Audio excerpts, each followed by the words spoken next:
All right. So let's get moving into our 24-hour forecast. We expect a few cloudy spells today and partly cloudy tonight. As I mentioned, little or no rainfall expected, except for the chance of an isolated thunderstorm inland this afternoon and over the south tonight. Okay. And winds? Winds, we expect light winds today from the east, 5 to 15 knots. Sea conditions should be light chop. Okay. And or temperatures. What can we expect for today? Okay, for today we expect 88 along the coast and 96 inland with 84 at the higher elevations. For tonight, 81 along the coast, 73 inland and 70 in the hills. Right. And any changes in the next few days? No major changes expected going through midweek. All right. And of course, we do remind people to stay hydrated. Yeah, especially with the inland temperatures, residents, especially over inland areas, should avoid too much outdoor activity and remain hydrated. We notice a considerable increase in the forest fires along the eastern slopes of the mountains. Most of the fires were noted to the north, however, they have increased along the Stand Creek and Toledo district. Well, we hope the showers or the rain that comes down this afternoon helps those in the west in the battle against the forest fires they have there. Very little relief that will produce. The only difference we're noticing is that the prevailing winds have been pushing a lot of the smoke west. The smoke that's been affecting us were mostly being drawn up from Honduras. However, as the winds shift to a more easterly, they have been moving across Honduras. However, we're expecting winds to take our southeasterly component again, so we should see smoke increasing again across the country. All right. And when will that happen? In the next few days? Yeah, we expect that winds to shift overnight and into tomorrow. We should see southeasterly developing just above the surface. So it's probably going to be a smoky or hazing warning. Yeah, we'll see more haze and smoke affecting different areas. All right. Well, thank you very much for that update. Okay, welcome. You have a great day today. Same to you. Okay. There you have it. Yep, just like you said, so it seems like it's going to be some more of the same of what we've been experiencing. Yeah. Hot, dry, and unfortunately, he's saying that, with the shift in the winds tomorrow, we're probably going to be experiencing more haze as that smoke comes in from the southwest. Yeah, absolutely. So if you're living in one of the areas which is very heavily affected, particularly in the west, along the border towns, we want to advise you to be take as much precautions as possible if, the smoke issue does affect you. And of course, as we always say, as you heard just now, inland again is going to be one of the hotter areas of the country, so do take your precautions when it comes to staying out of the sun, staying hydrated, and trying to cope with the heat in as healthy a way as possible. That's right. It's such an unfortunate situation. There's so much going on, and you think of the heat, and in addition to having polluted air, it must be very uncomfortable. Yes. Yeah. All right, but we got to keep things moving, and we're going to get into our eye-opener for this morning, and our eye-opener taken from dailyom.com goes like this. Life should not be lived through a series of mind games, but through the truth and looking deep within. For better or worse, many people have been raised to believe that communicating in an honest and open way will not get them what they want. They've learned instead to play mind games or go on power trips in the service of their ego's agenda. People stuck in this outdated and inefficient style of communication can be trying at best and downright destructive at worst. We may get caught up in thinking we have to play the same games in order to defend ourselves, but that will only lead us deeper into confusion and conflict. The best way to handle people like this is to be clear and honest with them. Whenever people come into our lives, they have come for a reason, to show us something about ourselves that we have not been able to see. When unhealthy people try to hook us into their patterns, we can remind ourselves that we have something to learn here and that a part of us is calling out for healing. This takes the focus off the troubling individual and puts it back on us, giving us the opportunity to change the situation from the inside out. That's an interesting message to start the day with. You know, in the beginning, what I was thinking about, you know, when the eye opener was speaking about playing mind games and something, I think that for me, I don't think that I think like that. Partly, or I should say mostly, because I think when people do that, it's you're more or less behaving in a way where like you're thinking that you can accurately predict what other people are gonna do or say or whatever, and so you know, play mind games or try to manipulate a situation in your favor based on that. And I don't think I can do that. Or if and when I try to predict, even without doing anything, if I just think that so and so is going to do or say this, I usually always get it wrong. So I never do try to you know, think that way. Yeah. And so it even sometimes catches me by surprise when people do it, but people do it a whole lot, as they say. And then, as they said in the eye opener, a lot of people are raised to think that way, to be suspicious or to be cynical, so that, or to just be, you know, act in a really self-interested kind of way, and try to get other people onto that, or to fit into their agenda. And it is something that you have to be careful of. And if you know that it's something that you do, because I think it does come naturally to some people, then yeah, it's something that you can work on with, if you have awareness and you know you want to, and you do want to change the situation, because as it said, it is kind of a burdensome way of thinking. As always trying to get other people onto what you want rather than going with the flow or being understanding. And as they said, it's a lot of it is about ego, right? It is, yeah. And I think that was perhaps one of the statements that stood out to me, but more so the word outdated.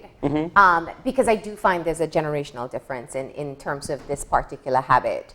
For some reason, previous generations kind of believe in this this mind game type of relationship with people. It's almost a means of power. It's information hoarding. Oh yeah. And it could be from the most insignificant information to important information. But if I have it and you don't, I'm somehow in a more powerful position. And to a certain extent, it's true. But the difference is that people can see through it. We can really tell when someone's holding back information, even if we don't know that information.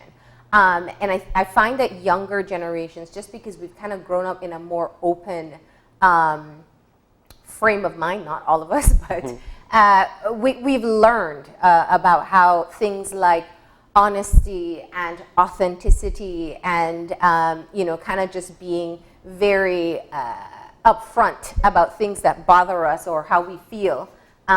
We just have a different take on it. Yeah. And so I really do see that as a very, I've seen it over the years, as a very clear generational difference. It doesn't mean that it doesn't happen in younger people, and it doesn't mean that you don't have older people who perhaps deviate from this practice. But what I do appreciate is that the eye opener kind of gives you tips on how to deal with it, because it can be an extremely frustrating situation. The impact I think people try to achieve when they're playing these mind games is that they need a participating person. Yes. And that's really where your control is. That's as far as it goes, in my opinion. I think when someone tries to suck you into this game because they need to feed their ego, the most important thing you can do is say, well, I'm not playing. Exactly. And I think that one of the ways that it can be easy to recognize is that most of the time this behavior kind of follows a pattern in some way with people, in that, it's either, I'm thinking about a really terrible example right now, but it was in and it's something that I read recently, and it was in the context of relationships, in which a lot of this can happen with a lot of the time, in that a lot of abusive relationships actually begin by a person sort of playing these games and sort of wearing down the person's confidence by, like, either giving backhanded compliments or outright insulting to sort of wear them down, and then coming back in with maybe a compliment or saying that, with love bomb. And then so that it draws them, so it makes them feel bad, and then simultaneously brings them closer to the person, and because then they'll feel that they're getting that sense of love or validation from their person who is actually causing the problem in the first place. And that's a very common actual thing, and it might be people might even do it unconsciously because maybe it's a behavior that they observed when they were growing up or something. But as I said earlier, that's a pattern, and that's something that you can readily observe if you've sort of experienced it, or if you've been around it long enough. So it does take a lot of self-awareness to note what's happening to you, but also observation of other people. And I find that people kind of play those games in so many different ways, whether it's in a personal, professional. Even it's in society. We see with, and this is always, I think, a part of the challenge that we see in even getting information. It's okay to say we don't have that information. I think it's admirable when we see, and when you look at leaders in other parts of the world who can be a lot more authentic with their people and say things like, well, we don't have the answers for that in the moment, or rather than trying to skirt around the issue or pretend that people can't see through whatever they may be saying. So, it's a tough one, and quite frankly, they were raised that way. That's what they probably saw modeled for them. But I do see changes as we move forward. Doesn't mean we're all perfect, for sure. But I do think there are benefits in having a generation that understands what gaslighting is, that understands what a codependent relationship looks like, that understands some of these kind of psychological things that have been normalized in the past. Yeah, I think when you were talking about the generational difference, and I was automatically, my mind went to social media and how the younger generations are so much more comfortable with sharing just information about themselves. Whereas in the past, I mean, one, you probably didn't have as many outlets to do that. But also, I think culturally there's been a big shift where there's been a push to do that, and also to share your vulnerabilities and weaknesses, which I think is almost unprecedented, the way that it's being encouraged and it's being done nowadays. So that is one good way in the sense that people are a lot more sort of upfront with their issues and with who they are, I should say, than probably they would have been. So people are more willing to show who they are. It's easy to find information on just if you wanted to look. So I think, and people are more aware of the things that you are talking about, and they are aware that they don't have to tolerate certain things, or they can approach a situation with more knowledge and know that perhaps they're being taken advantage of, or that people are trying to play these mind games now that they know a lot more about psychology and people's behavior. So I think that the generational shift is really big, and I think I agree with you that it is a positive thing. Yeah, absolutely. And if you are, in fact, realizing that perhaps you're stuck playing mind games in any part of your life, just realize that you do have a level of control. And I think that that's the most powerful part of the eye-opener, that reminder in the end that the choice you have and how you interact and how you interpret makes a huge difference. And really, depending on whether or not you're stuck in the situation, allows you some kind of survival mode. Oh, yeah. All right, but we got to keep things moving this morning. And we are approaching the end of April so fast. Well, I shouldn't say that. Nobody feels like April is fast. Have you seen all the memes about like April is 5 years in one? Yeah.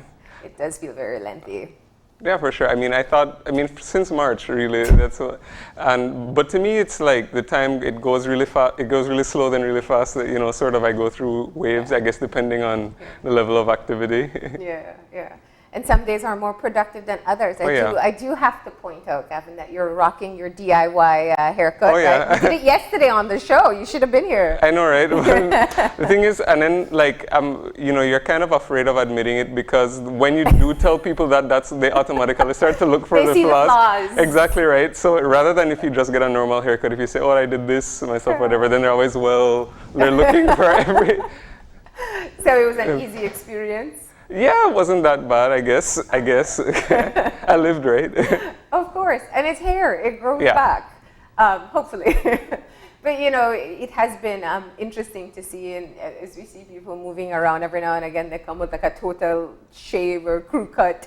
They've been experimenting out. Yeah. Some have snuck around to a barber, or has a friend that's a good barber, that helps too. All right, but we got to get moving into some of our COVID-19 related issues, and definitely one that's on the forefront is looking at the economic recovery. And it's hard to think recovery when we are where we are today, but that's exactly where we want to take the conversation. We're going to be joined by Senator for the Private Sector, Mark Lizarraga, to talk about the business community's perspective on this, what they're pushing for in terms of how to plan for when we're done with this phase of this pandemic. And that's going to be the first part of our conversation for this morning. And after that, we are going to be having our second conversation with Yasser Musa, who is going to be speaking about a lot of interesting new initiatives that are taking place at St. John's College with regard to teaching and teaching history online. And we're also going to get an update on the Image Factory, which is having its 25th anniversary this year. All right, and we're closing off with another edition of Kids Time. Of course, that segment is brought to you by J&W Shopping Mart. Today, the children are going to learn about what causes diabetes. So we're going to be closing off with that for this morning, but we're going to go ahead and take a break. And when we come back, we're going to start a conversation about economic recovery in Belize. Please stay tuned.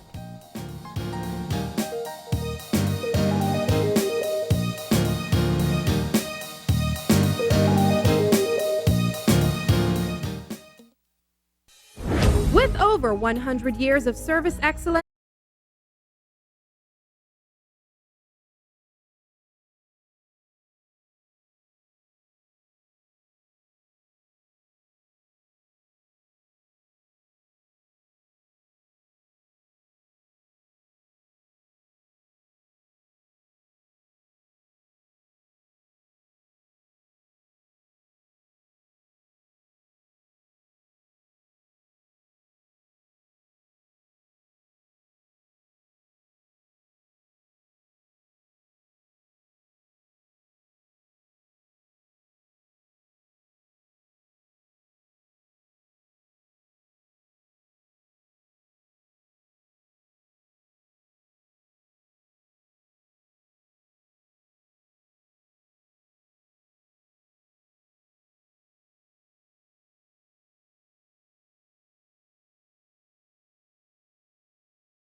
Today's COVID update is brought to you by Fulltech Systems, your technology center, where you'll come for the price but stay for the service.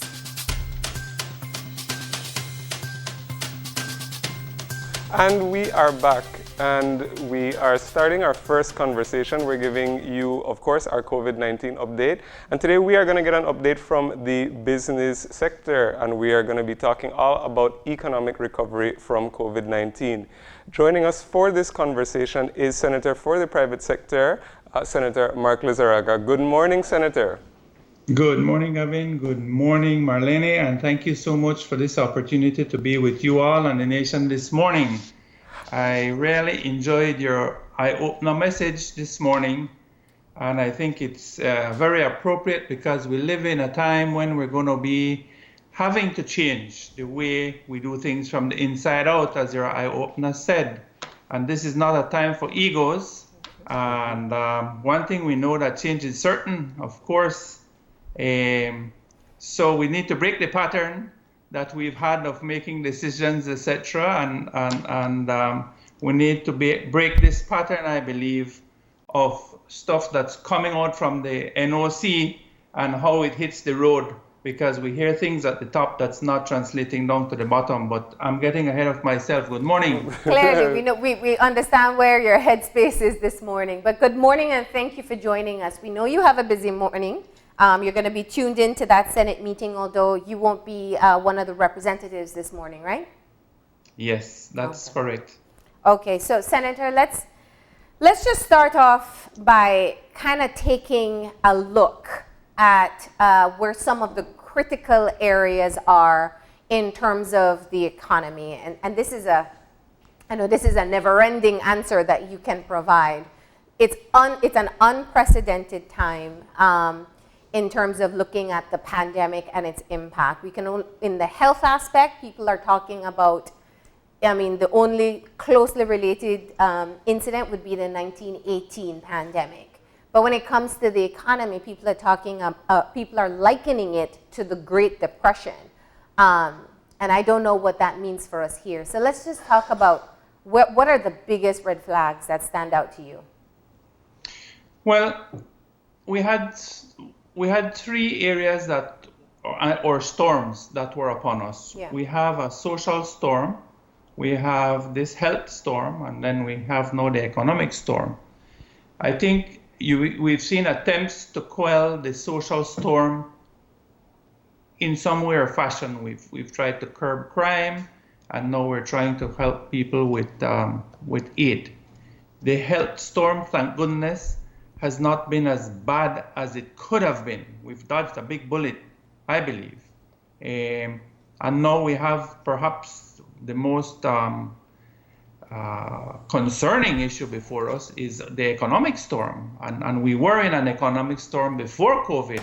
We were in a recession, which means that our GDP output had been falling for 4 consecutive quarters. And now we're in a depression, a worldwide depression, and the answer is, how do we get out of it? Yeah. And if I may, Marlene, where I started this morning was that we need to change. Yeah. And in that light, I want to highlight some things. I think we've seen several things lately that are concerning to me. Yeah. We saw letters from the staff of the KHMH, which highlighted some major concerns. We saw the doctors come out with some major concerns. We saw the leader of the opposition came out with some major concerns. And now we see the Belize network of NGOs came out with a letter addressed to the co-chairs of the COVID National Oversight Committee, highlighting major concerns. And why do I link all these concerns in one bundle? Because the pattern is the same. We keep being told that certain things are being done at a certain level, but it doesn't come down. Mm-hmm. Well, now perhaps we have a little better insight because somebody from another person, independent body, is coming out and say that we need a plan in place to show steps and guidelines for the continued management of our COVID response in order to continue getting support and trust from our Belizean people. Yeah. And that this plan is important because it will help us to minimize political divisions and public unrest.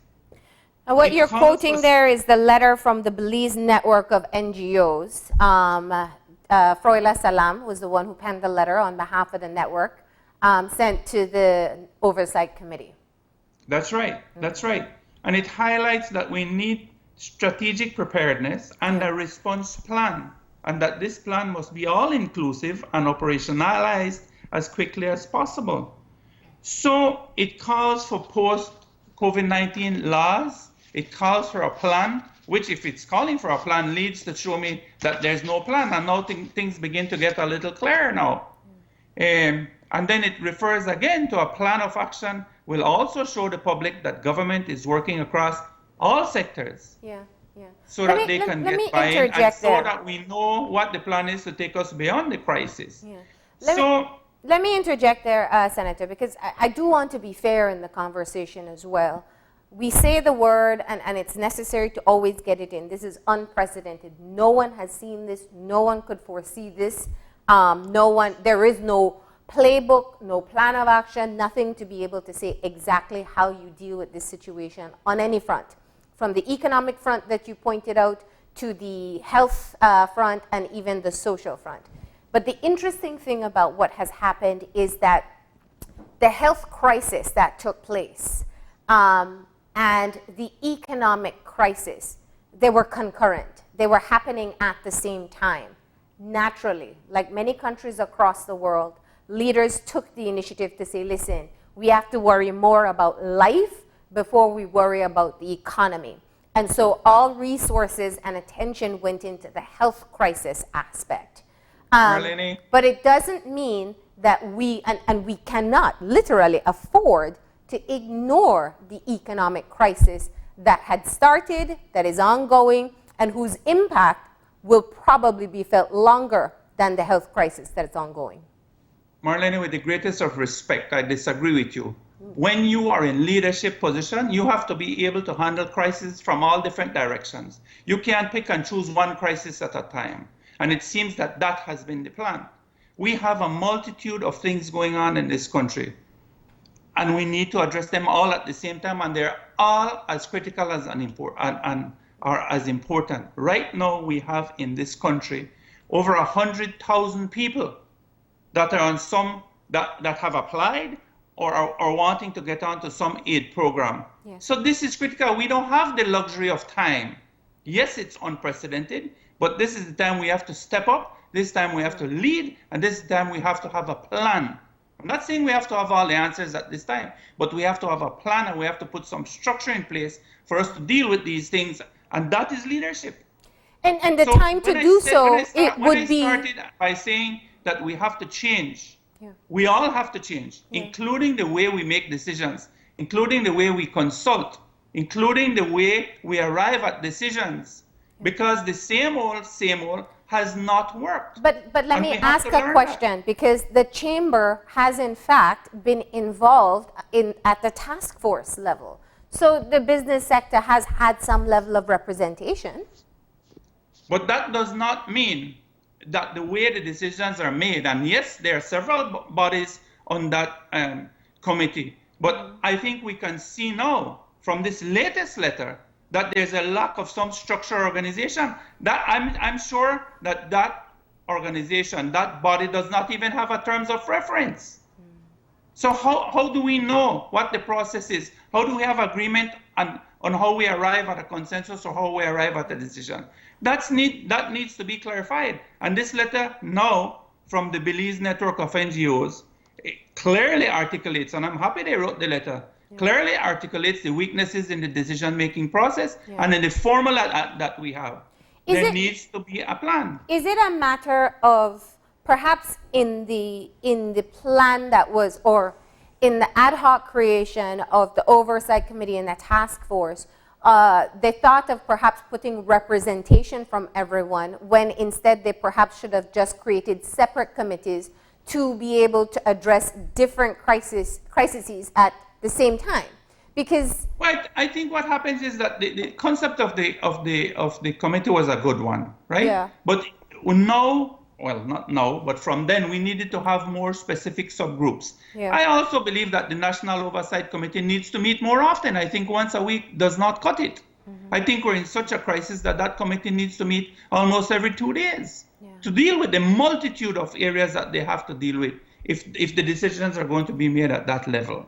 So, I think what is affecting us more than anything else is the way we arrive at decisions in this country. And let me give you another example. I'm going to lead into the second letter I wanted to highlight today, was that the Public Service Union of Belize wrote a letter and circulated on the 16th of April, where it highlighted, now these are the people that work in government. Yeah. These are the people that know how government operates.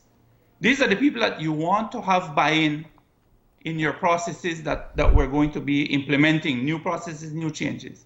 They came up to the financial secretary and they wanted to have input into what they call a cost savings committee to oversee how government was going to go about saving money so that the scarce resources that we have could be used for things that are urgent, obviously. That sounds And very the answer similar. from the financial secretary was, according to their words, this was denied outrightly by the financial secretary.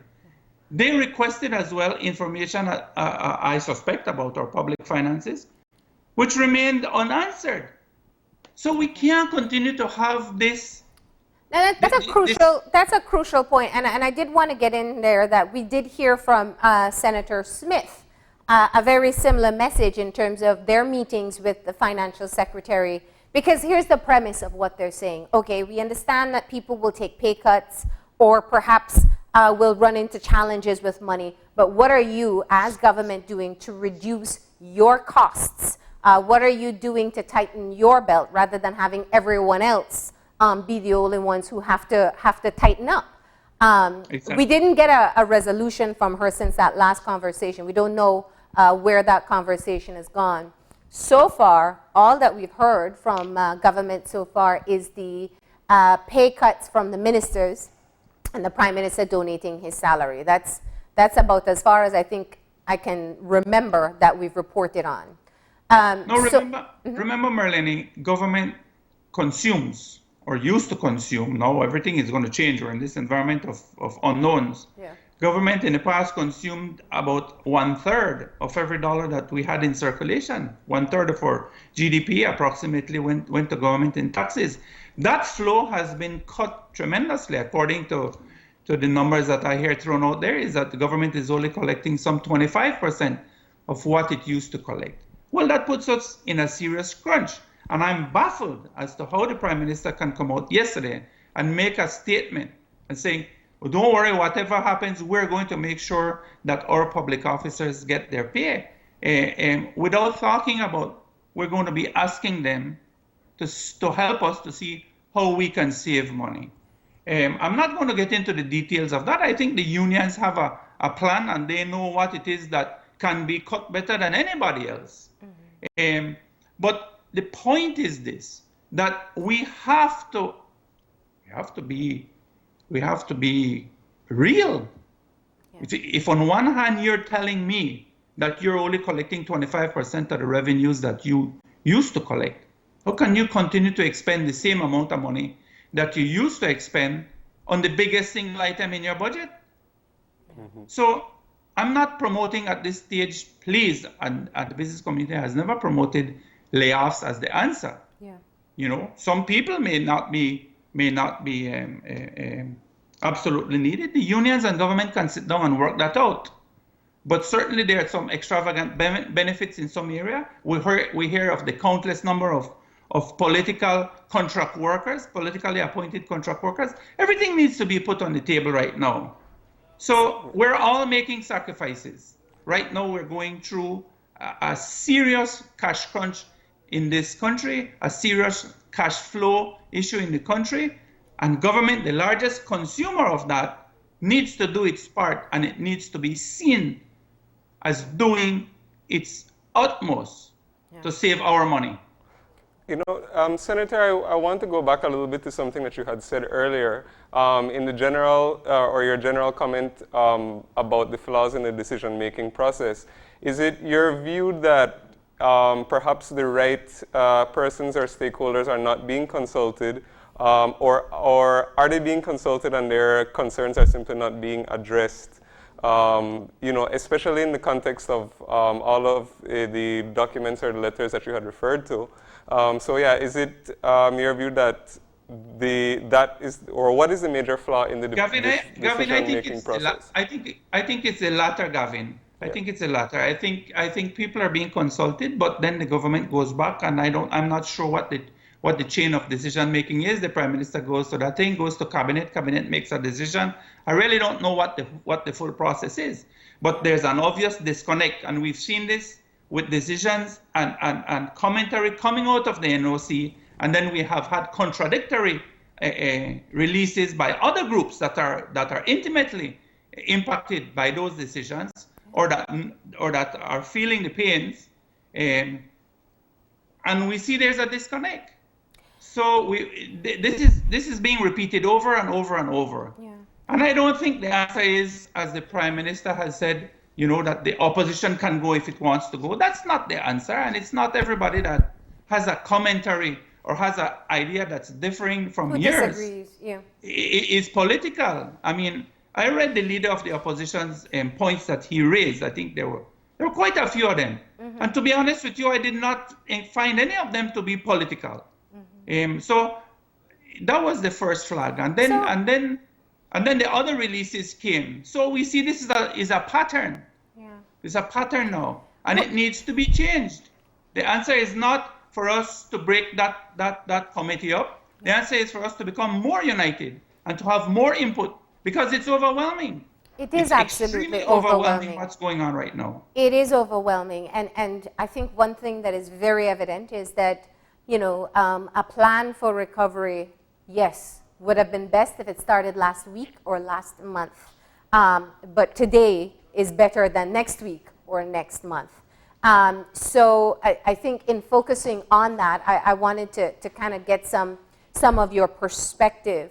This, in fact, I've heard people say, well, the economy is where it is because of the lockdown. That's not exactly factual.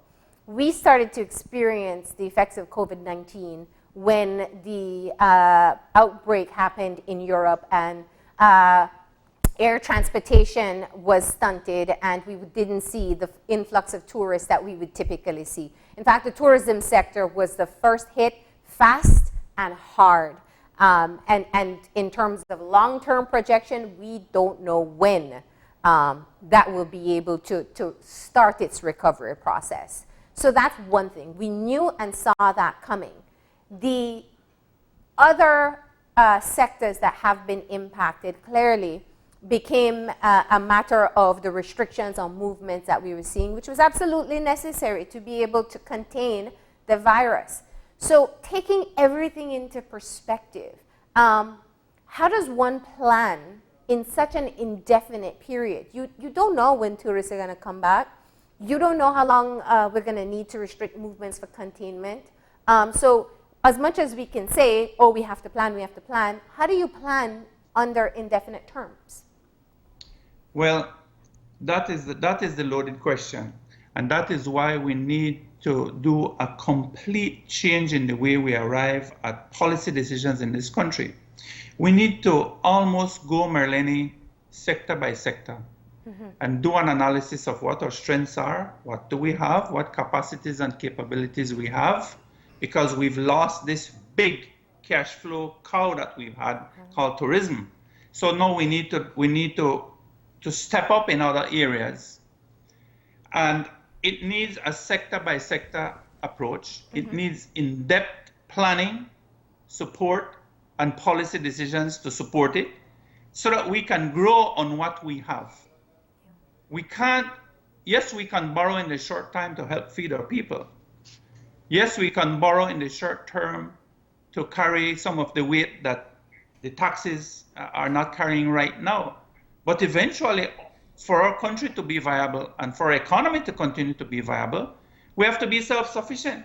And we can't continue with this borrowing every year to balance our budget. We need to learn to live within our means. Now, that's going to be very difficult. Why? Because we've ignored a lot of the basic fundamental principles that have us where we are today. Remember, we were in a situation where we're already in a recession.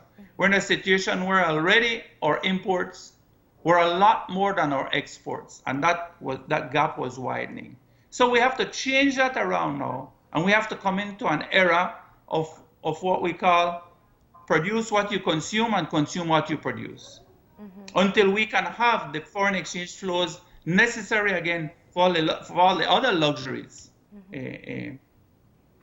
So there's no magic bullet, Marlene. Let's get that clear. Yeah. It's going to need unity. It's going to need partnerships. It's going to take sacrifice like we've never seen it in this country. I was listening to Bill Gates yesterday. Now, you know, he's dumped about $250 million into this vaccine research. And he's saying that 12 months, a 12-month expectation for a vaccine is ambitious. And he's thinking probably more 18 months, and it could even be more. Yeah. So we need to plan. We don't have the luxury of sitting down and not having an economic plan and sharing it with our people so that our people can have buy-in. Yeah. They need to know where the money is coming from. They need to know how much money we have. They need to know how long this is going to last, or how sustainable the path that we're on can be. Well, we can't so you're talking two all the issues bullets there. that we have now and forget about 6 months and 1 year down the road. So you're talking about two issues there. You're talking about creating the plan and sharing the plan. But didn't we miss an integral step before that? Because what we don't hear is kind of just a balance sheet. We hear of money being borrowed, and we hear of restructuring of money that was loaned to us for different purposes. There was a budget presented. There was no debate for the budget. So I don't. How important is it that we at least have a balance sheet as to what money we had already owed, what money we have collected, what money we have borrowed, what terms we need to be able to pay them back on, what time frame that is, just to know where our starting point is at this time? You know, there are many people that say that we need to have a budget, a realistic budget presented. My answer to that, Marlene, is that before we reach that step, because anything we do right now is going to be, as certainly from my standpoint on the income side of it, is going to be speculative. But what I would like to see before that is this cost-saving exercise by government. I think we need for government to come to us honestly and say, listen, these are this is the minimum that I need, not that I want. This is the minimum that I need after serious consultation with the public service unions and the unions, right? And these are the minimum things that we need to keep going. We need to keep our focus on health, certainly. We need to keep our eyes on the social issues that we have, certainly. Absolutely. Crime and poverty, right? And we need to look at economic stimulus and how do we keep our economy going. Those are the three areas. Everything else, as far as I'm concerned, can be put on hold for now, Marlene. So, but what do you mean by put on hold? You mean cut down their budget? Is that what you're saying? Certainly. Okay. Certainly. I mean, the government needs to curtail its expenses at this time. And we need to have an idea. Then it needs to have a sincere conversation with the people of this country and say, listen, these are the pains we're all going to have to feel because of this thing. And if people, look, the Belizean people not fool, you know, the Belizean people understand. They have good comprehension, you hear me? The people on the street understand. So, but why is it that you say putting together what I call a balance sheet? I wasn't saying we do a budget, but just kind of an accounting of where we are. Why is that unrealistic? Because, I mean, do you have a total sum of how much we've borrowed so far just to be able to address COVID? And how do we add that to the debt we already had before?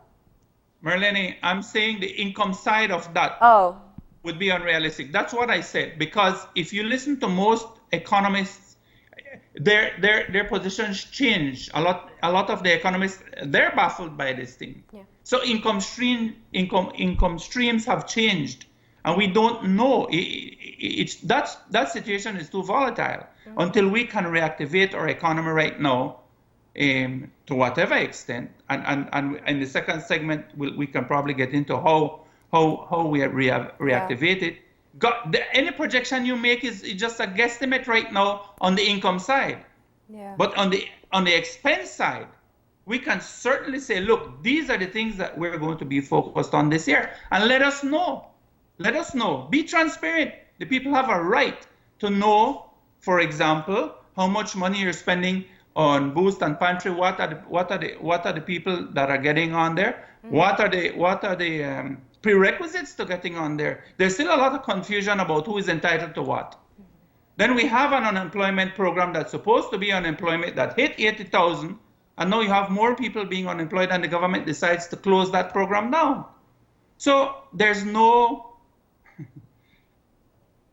consistency in policy, and the policy is cloudy at times. And the people need to be told why things are being done. People need to be able to understand. Yeah. Otherwise, people hear you on one side saying, "Oh, we have these millions. We have so much millions from this one, so much millions donated by this one, another, 10 million from here, there, and everywhere." And people on the ground are not understanding. Hey, hold on. How come I not get some of that? Yeah. Because I need it. I'm hungry. So there's a disconnect, Marlene. It's also a balancing act that has to be done, because where we started the conversation, we were saying there are different issues that were happening at the same time. I'd argue that the health and economic crisis were perhaps the first to get started, and then the social crisis really, I should say, increased as a result of what we saw happening with the economy. But that's where, when the money comes in, you have to decide if you're going to spend on a ventilator, or if you're going to, put that into X number of families' food pantry, or X number of persons for the 3-month unemployment benefit. So that's kind of the balancing act that decision makers have to make at this time. Unfortunately, what we don't know is how these decisions are made, and whether the balance is ideal for us. I agree with you, Marlene, and you missed out a very important part. When we talk about importance, we have to talk about how do we keep our businesses alive? How do we keep our farmers producing? Yeah. How do we keep the engine that we have? But I don't think I forgot it. I'm saying that, do we have any stimulus packages or plans in terms of, or is it being proposed, any kind of stimulus for businesses? Now, this is a hard idea to wrap our heads around sometimes, because we always think business owners don't need help. But you, understanding the sector that you come from, we've seen other countries move towards helping small businesses and even helping the agro sector. What is happening at this time, and how critical is it that we start looking at being able to keep the business sector afloat? Listen, we have in the past focused our energies on tourism and the distributive trade in this country. That's where we've seen the growth in business in this country recently. We have, in many instances, people would say forgotten, abandoned, if not totally undermined our production capacity in agriculture and agro products. Mm-hmm. And that is a travesty, because now we need them. And what I was saying is, the immediate conversation needs to be, how do we keep these people going? How do we keep them profitable? Because that's our only source of employment. Government can't continue to pay people to stay at home. At some stage, we need to employ not 20,000 people now, but 100,000 people. So we need to think completely different than the way we've been thinking, Marlene. Okay. And the only thing that we can do is to try and increase our exports and increase our activity at home, because we don't know when the global economy is going to be open up back. Mm-hmm. We don't know when the borders are going to be open. We don't know when we'll have that strong flow of foreign currency that we need. We need it every year, remember? And it was never enough, because every year we were borrowing to balance our budgets. All of that has to change now. We don't have the fiscal space to continue to borrow as we used to borrow because now our debt to GDP has gone well beyond 100% because our GDP has fallen so much. So we were living on the edge for a long time, Marlene, and now there's an opportunity for us in this sense to change our ways, to act differently, and to plan differently, and to focus on different things. Otherwise, Marlene, if we cannot come together and do this, we're one step away from a failed state. And I've said that before. When it comes to GDP earnings as a country, we are only second to Haiti in the region. And at one time, we had a much better standing. All this spending and borrowing that we've seen over the last years have not really helped our people because a huge portion of them now didn't even have savings to hold them out a month. So we have to reevaluate everything. And I'm not being political, and I hope that when this conversation is had, that not everybody that highlights these things, the need for change, the need for doing things differently, will be branded and labeled as political. We have to be realistic. Well, so keeping in that vein of being realistic, if we were unable to sustain ourselves before COVID-19, what needs to be done, or what makes you believe that this new norm that people say we're facing is going to get us on that path? Well, what is the other solution that you would propose, Marlene? It's either facing the reality, or what? Continue borrow and spend only and forget the basic fundamentals of an economy. You can't continue to spend more than you earn.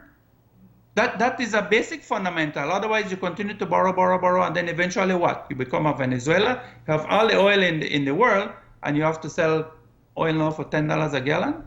You become Argentina. I mean, please, we've seen failed economies in the world. Why do we have to? So, yes, I understand that this is overwhelming for those decision makers, but they need, look, Marlene, I mean, if one reads just Facebook, we will see brilliant suggestions and ideas that we have in our population. I'm glad you said that. That should be listened to. Sorry? I'm glad you said that, because that's actually a part of where I'd like our conversation to go as well, because what we've really heard from you, and I hear your plea, is that the time to plan has passed. We need to do it now. Let's just agree on that much. We need to start planning on potential ways, and potential ways will take innovation.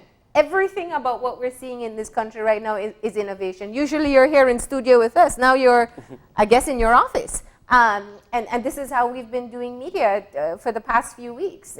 We see people shifting their business production to protective gear and to COVID-related equipment. We've seen supermarkets finally make the trek over to the online realm. We've seen restaurants realize that they can, in fact, do takeout and they can, in fact, do delivery. So innovation is created in a moment of desperation almost when people needed to survive. And what really, I think... Innovation comes from disagreements, from challenging one another with ideas, from listening to different views and needs, and from pooling, okay? So those people that are in government, sad to say, the minute they become elected, it's like they're the only ones with the ideas, and they're the only ones with the knowledge. And you see very little effort being done to pool ideas, resources, research, okay, innovation in this country. Well, I agree with you there. I think at the best, the most innovative ideas sometimes come from a brainstorming session where things become a bit contentious. And somewhere along the line, the idea is called impossible. And then people figure out how to make it possible. But this is where clearly things will have to go in looking forward to recovery. And if you're talking about being self-sustainable until we can normalize along with the rest of the world. Senator, we're going to have to take a break here. But what we're going to do is quickly take a few minutes, and when we come back, we'll continue talking about economic recovery, but specifically what a plan would look like and how we start to get there. So that's coming up after the break.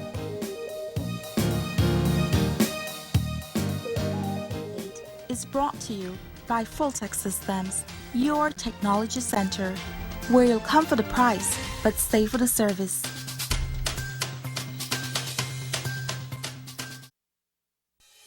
With over 100 years of service excellence in Belize, the Belize Bank Limited recognizes the importance of leading the way as we enter into this fast-growing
Reduce your risk of viral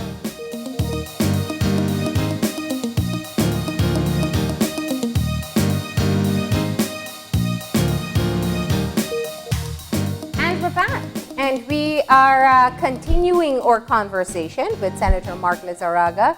Of course, he's the senator for the private sector, and we are having a conversation about economic recovery from COVID-19.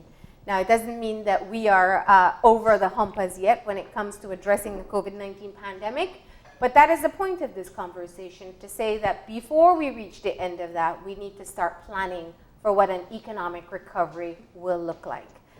Senator, so we spent the first part of the conversation kind of just looking at some of the challenges we had even going into this crisis, and some of the clear missed opportunities in being able to get the plan together. And we went to the break focusing specifically on the idea of innovation. And innovation has been a buzzword for a few years. It's never been more important than it is right now. Marlene, absolutely.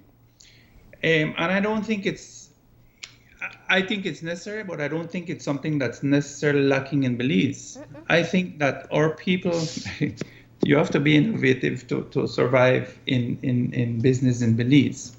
I think what we need to focus on, besides innovation, is an atmosphere where we have consistent clarity in policy and encouragement and support from those policymakers and those decision makers. I think if we want to have people take risk at this time, either to grow, because we need to grow to employ more people, then we have to have some level of certainty. We have to have some level of support. And when I say policy can be monetary policy, lowering of interest rates, making credit more available for certain sectors, certainly getting the DFC more involved, seeking some of this international money at a lower rate of interest for business to be able to borrow and to take risk and to grow. Marlene, we need now, because we've lost that tourism leg that carried so much weight, we need now to step up those other legs that we have, the agricultural leg, the agro-producing legs, the services leg where we can. And let me give you a classic example of how policy change can affect us. Look, we had a thriving export sector for our cattle and pigs. And then all of a sudden, after 20 years of this system that we had in place, trafficking the cattle through this village, all of a sudden now, in the middle of a crisis when you more need exports, fast approaching a dry season when cattle and farmers are needing to move their product, we have a situation where that door is closed because you had a village chairman wanting to collect a toll. And then that exploded into a whole host of other things. So the lack of consistent policy can affect your industry, can affect your production. And the thing is that when you cut production, Marlene, and when you stifle that sort of growth that you had, or that momentum that you had, it takes a long while for people to have confidence and to step back up and to get it back. It's not a switch that you can turn on and turn off overnight. So moving forward, policy has to be very clear. And another very important. But when you say policy, can you? What do you mean by that? What are you talking about when you say that if we are to create, let's say, an economic recovery plan? The chamber had spoken of a business continuity plan, at least for individual businesses, but policies, and you've listed quite a number of different areas. You're looking at access to capital, you're looking at trade relations. So what is the most critical area that we should be focusing on? Everyone is critical. There's no magic bullet, Marlene. We have to think of everything, and we have to leave no stone unturned. Okay. What do I mean by policy? Policy means the rules that governments set out there and say, look, I'm going to encourage you to do this. For example, I was listening to, or reading something about Brussels. Brussels grows potatoes. So this week they're having a thing when they say, okay, we're encouraging everybody to eat potatoes 2 times this week. Same thing we could do with carrots. The policy is, look, we're going to be buying the carrots from the farmers or the tomatoes or whatever, so that these people can stay in business. We're going to be helping them. We have a policy where we're going to be helping you to buy your produce and distribute it and get it to the poor people. We have a policy that we don't want you to throw away any more milk. We're going to buy it from you for 50 cents a quart or whatever, and we're going to distribute it through the supermarket chains at 50 cents a bottle. And we're going to keep that price through the price control mechanism. These are policies. Policies are rules that you create, just like how we have state of emergency rules and you can't move, and the government can make policy. It's the only one that can make policy. And that lends you a certain amount of certainty. It means that if I'm going to go out there and hire more people to keep my production going, rather than laying off people because things are slow down, then I have to have some support. So, and it doesn't always have to be financial support. It just have to be policy support. Yes, we're going to ensure that you could sell what you produce. Or yes, we're going to go out there and sign a treaty with, or a deal with Cuba that instead of pay them money, we'll pay them with produce. Things like that. We can't leave any stone unturned right now. We have to open every door possible for Belizean goods and services. And this is the type of brain trust. This is the type of planning, this type of vision we need in this country today, right? Senator, while, of course, as you rightly say, the government is responsible for creating policies, have you heard anything from within the sector in terms of people who might already be starting any sort of plans in the business community of their own initiative, or do they have any ideas that are coming to the front in conversation at this time? Certainly, the Belize Business Bureau has put out a couple of papers. One I think they did very well, which was more specific, and the other one was very general, but with excellent ideas. For example, the furniture industry. We have forestry produce. We have furniture makers in this country. Why are we importing furniture at this time? The government could say, well, I'm going to have a new policy. That any piece of furniture in this country is going to have to be produced by Belizean labor in Belize using Belizean wood or steel in Belize or whatever. And then right away that sends a message to those in that sector and say, well, you know what? I'm going to start employing more people. I'm going to be putting more people to work.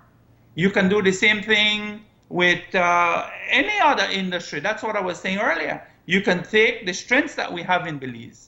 You can take the resources that we have already and see how we can grow those and maximize output from those, make them profitable. Business people are in business to grow, to make a return on their investment. Nobody's going to be risking hundreds of thousands and millions of dollars without a return on that investment. Let's be real. So you have to ensure that these people remain viable, right? You have to create that environment for them. I'll give you a personal example. My business, for example, we consume a lot of electricity. And I have three cold storage rooms, all right? But I'm thinking about closing down 1 or 2 of them right now because the electricity has not gone down. My electricity consumption, as a matter of fact, is going to go up because of the dry weather, right? So that means that I'm going to take certain capacity out of my systems right now because a big portion of our business needed those for the tourism industry. Yes. Well, I'm going to have to cut corners, right? And I'm going to have to be convinced, either through subsidy with electricity rates, which we haven't heard, or I'm going to say, look, I'm just going to take that out of the loop because it's not viable. So when I say that we have to be sector specific, I literally meant that. You have to go into all these production centers and say, how can I help you to hire 5 more people, 10 more people, 15 more people? What will it take? And you have to have that conversation, that negotiation, and you have to have that support and buy-in from government. There's so many other areas. And that's why planning in a crisis is so hard. Because you make that you gave the example of that question just now about how do I get you to hire 5 more people. Right now, small businesses are saying, how do I keep my 5 employees? So even thinking beyond just maintaining the employees they have right now it seems so far-fetched. But understood. That's where we need to be thinking, not short-term but long-term. Yeah, Marlene, and I agree with you that it is very hard. I readily agree with you. And this is why I'm saying that when you're overwhelmed with decisions at a certain level, perhaps what you need to do is to open up your access to input. Yeah. Bring in other people to help you. Yeah. To help you, to give you ideas that they've already worked on and they've already trashed out. Again, I have to go back to the Belize Business Bureau's document that at least they're starting the conversation. And they're saying, look, there are many areas that we can be looking at to create jobs. And they give ideas. You may or may not agree with all of their ideas. But they can be and starting that is points. absolutely fine. Yeah. But the conversation needs to be started. And So it talks about several things. The document from the Belize Business Bureau, from investing in solar to, I know, kind of getting business. Let me speak a little bit about that solar thing. I remember when I was in the Senate, or when Senator Grant was in the Senate years ago, she presented a document that said that we were going to be supporting solar. The creation of power in Belize through homeowners and business owners being incentivized to put solar panels on their roofs. Well, we have a lot of sunshine in this country. There's no reason in my mind why we are buying electricity from Mexico. We could have had what the Belize Business Bureau calls, they have a catchy little word for it, like say consumers and producers, I don't know what the word is, they came up with a word, co-producers, whatever, anyhow. But the point is that for this investment to be viable, you have to have BEL willing to buy the power, excess power that the individuals would produce, sell it back into the grid, which is done in many other countries, Mexico, US, all over the world they do that. And then BEL can increase its capacity with no capital outlay. Yeah. So these are but some examples, and the government had a plan to do that. Why did that plan not continue? It was not a priority. And there's so many other lip service that has been given to great ideas that have fallen by the wayside because government's policy was not to support those. And one has to question why. Well, now I dare say, and I dare suggest that we have to change our ways, and we have to change our ways radically for us to survive as a country, because we can't continue with the same old. What they say about if you do the same thing over and over and expect different results, it's the definition of something. Insanity. So, and then there's another paper that the chamber put out, and basically what the chamber is saying to its members, buy in Belize, build Belize. This time it's buy in Belize, buy in Belize. You know, when you consume locally, you support Belizean businesses, you support Belizean employment. So Marlene, what I hear from you is taking the opportunity to plan ahead as to how we need to shift our economy from where we're spending, where we don't need to be spending. If we take the time to invest now, solar energy is a great example of that. Changing policies in looking at even the very same note from Chamber. I mean, if we kind of take that approach in buying in Belize or seeing how we can produce in Belize during this time, they can kind of move us in the right direction of where we want to go. These are kind of the long-term issues. In your mind, a recovery plan, does it also include dealing with the short-term issues? Because what we know is happening is they're businesses, but it doesn't separate people. You know, all the businesses have their employees. And so where people are facing pay cuts or they've been furloughed, some of these positions may eventually move to more unemployment as time progresses and there's no business. And this is perhaps especially a reality when you talk about the tourism sector. What's short-term thinking there?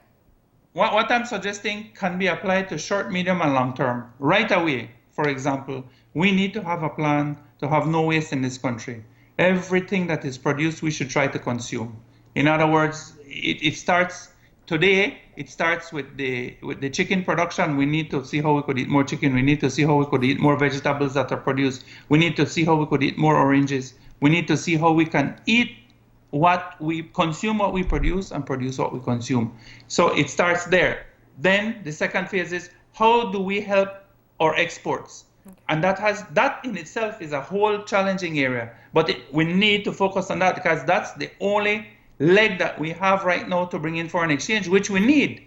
So if we run out of foreign exchange, Marlene, and that's another conversation in and of itself.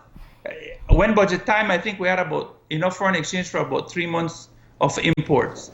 I don't know what the situation with that is now, but unless we start to have a good supply of foreign exchange, we're going to be either. Well, even the banks are complaining. They're putting limits on international credit cards and number of times you can pay because of a reduction in foreign exchange. Exactly. So we know it's getting critical.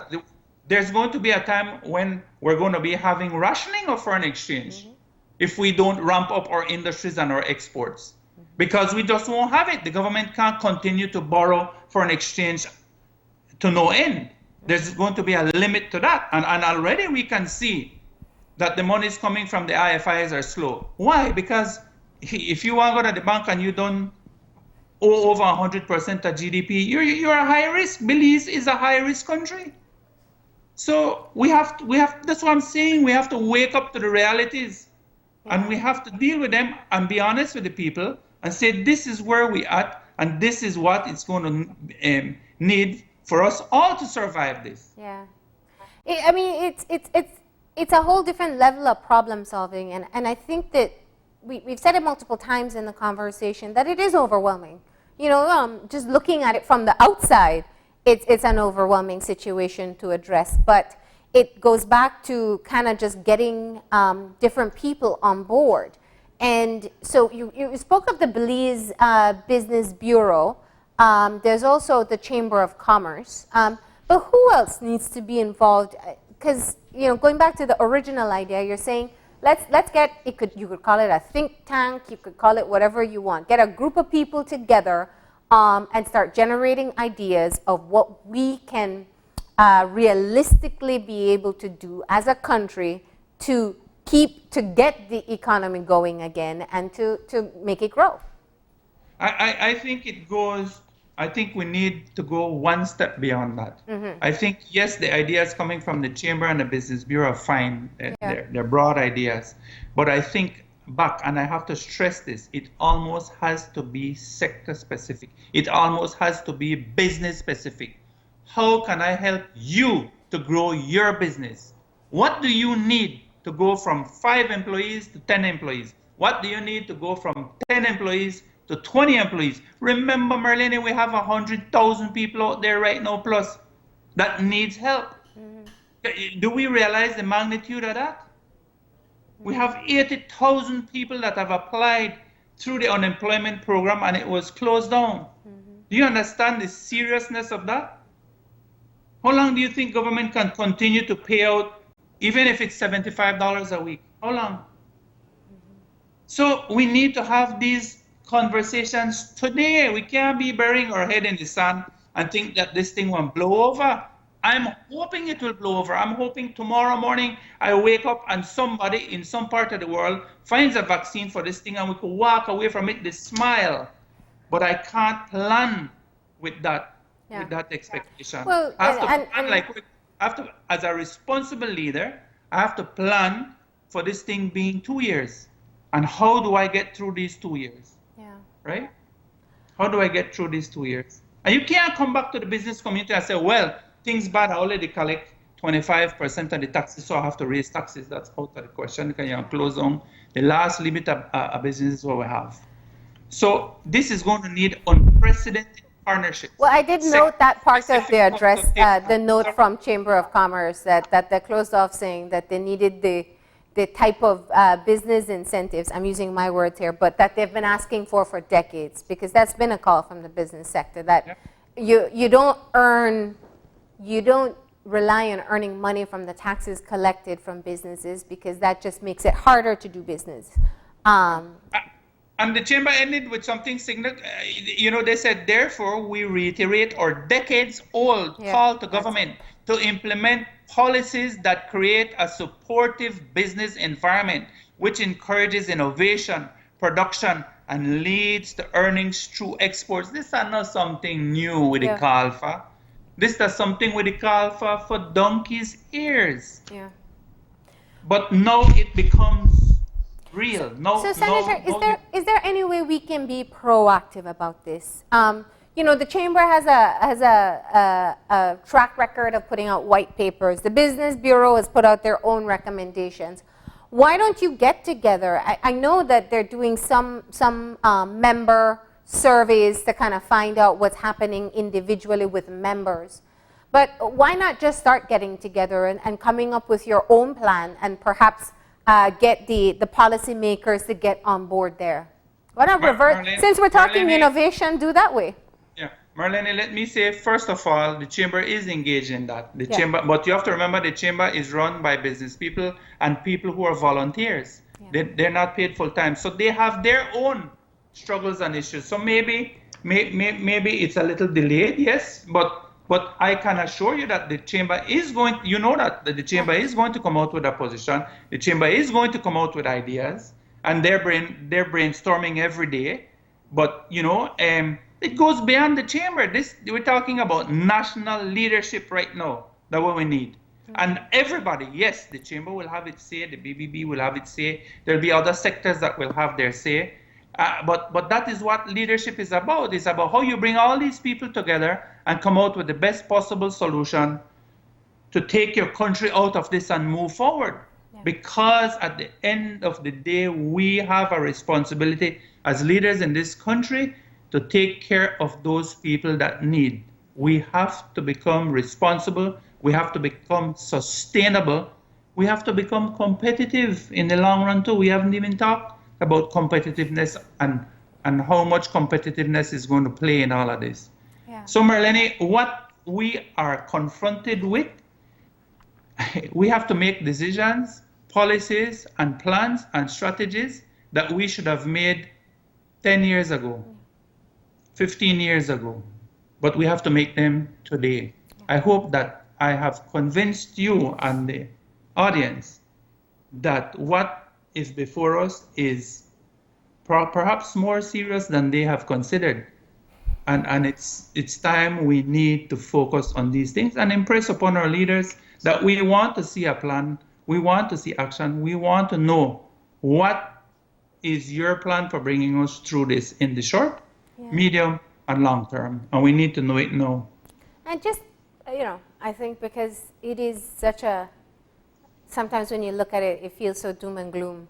But in every threat, there lies an opportunity. And so I think the opportunity is perhaps to get the plans moving in the right direction.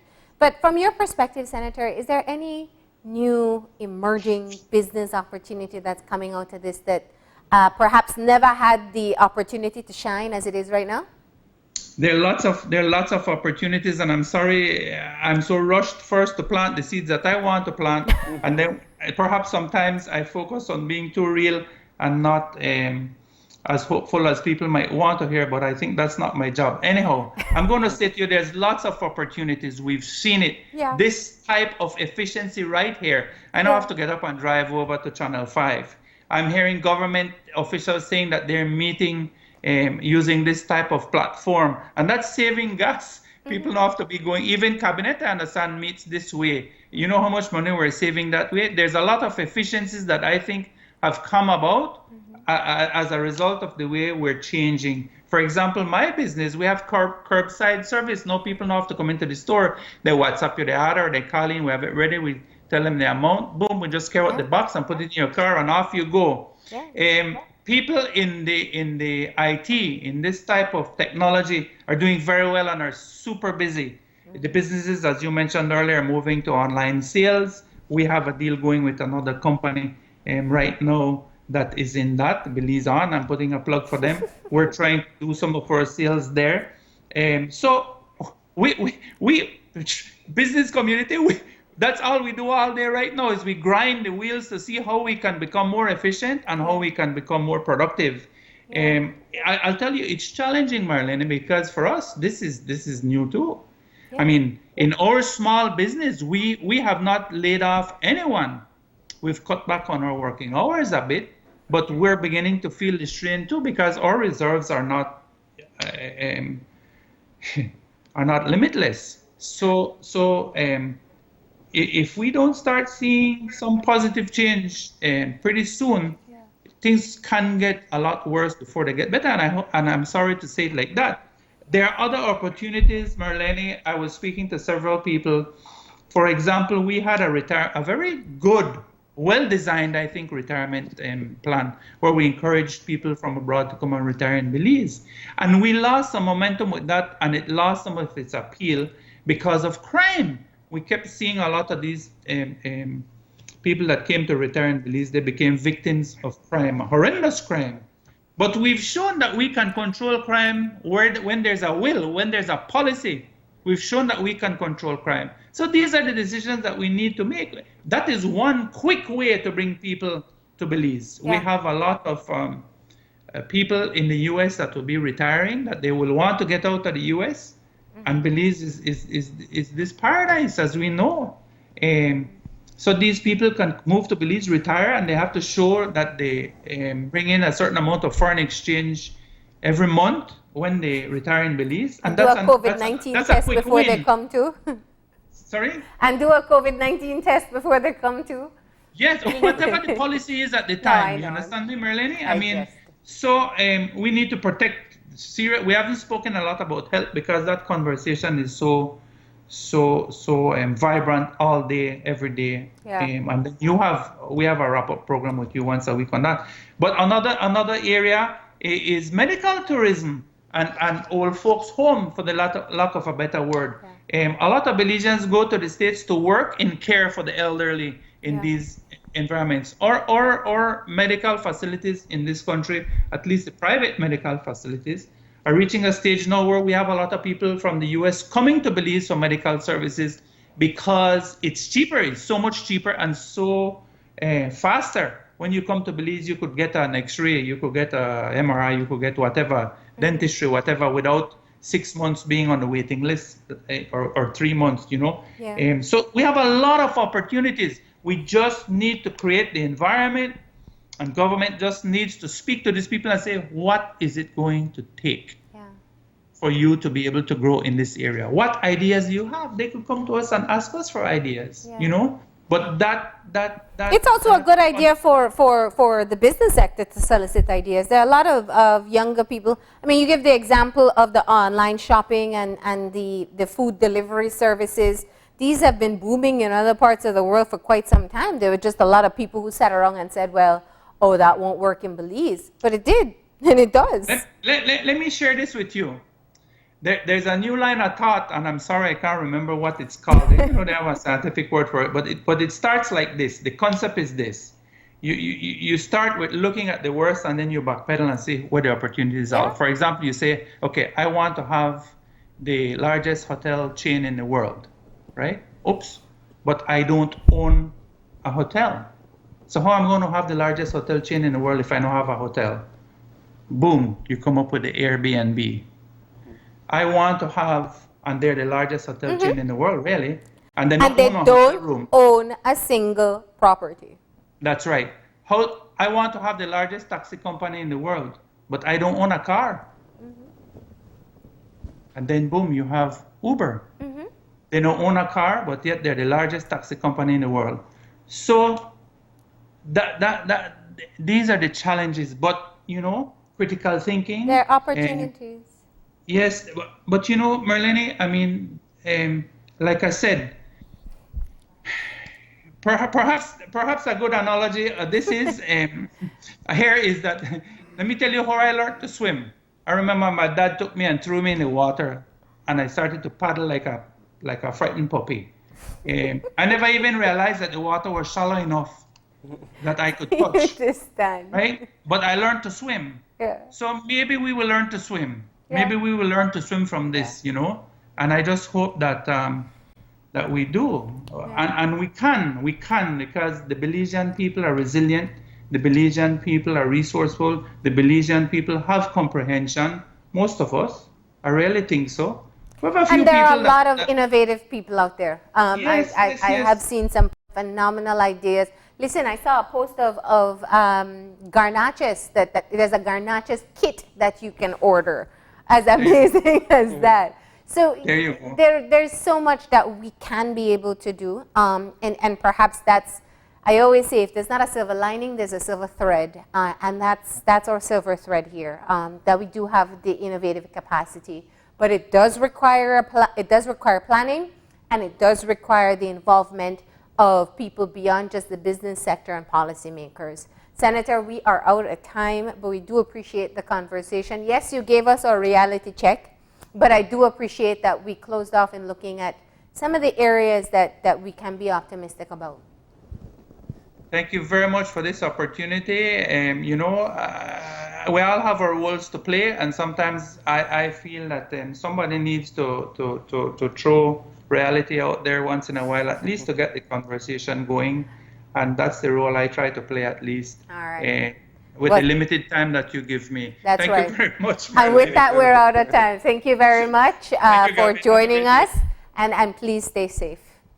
Thank you. All right, we're going to go ahead and take a break. Talking about innovation, we have Yasser Musa coming up. We're going to be talking about a number of different things that they've been engaging in through the SJC History Club, also the Image Factory. So that's going to be another interesting conversation that lies ahead. We'll take a break, and we'll be back in a few.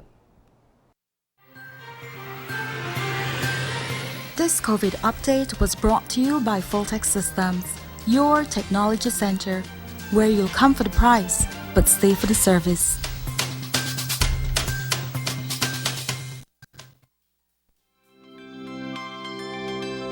Smart está totalmente preparado para las demandas de nuestra red.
for your elbow or use a disposable tissue. If a tissue is used, discard it immediately into a closed bin. The most effective way to prevent the spread of the new coronavirus is to clean your hands frequently with an alcohol-based hand rub or soap and water. This will eliminate the virus if it is on your hands. Stay healthy and prevent the spread of COVID-19.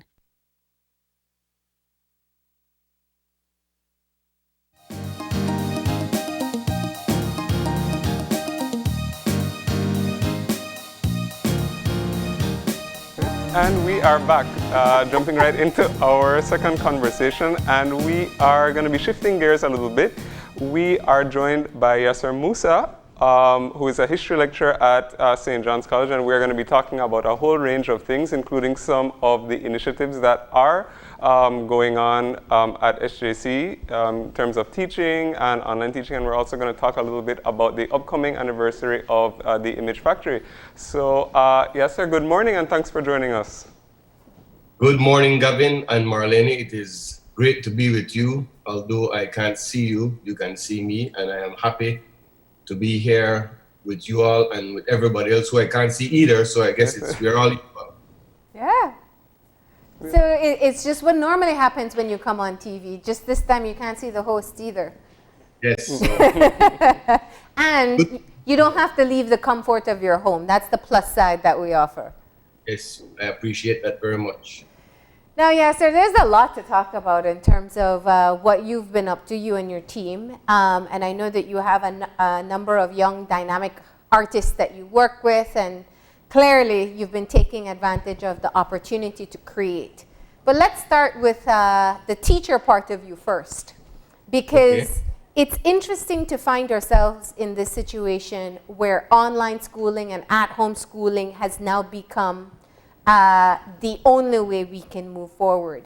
Because I just have in the back of my mind the many years we've been talking about how things like books, paper textbooks were obsolete, that so much can happen in an online capacity, and you'd been pushing this and talking about this for quite some time.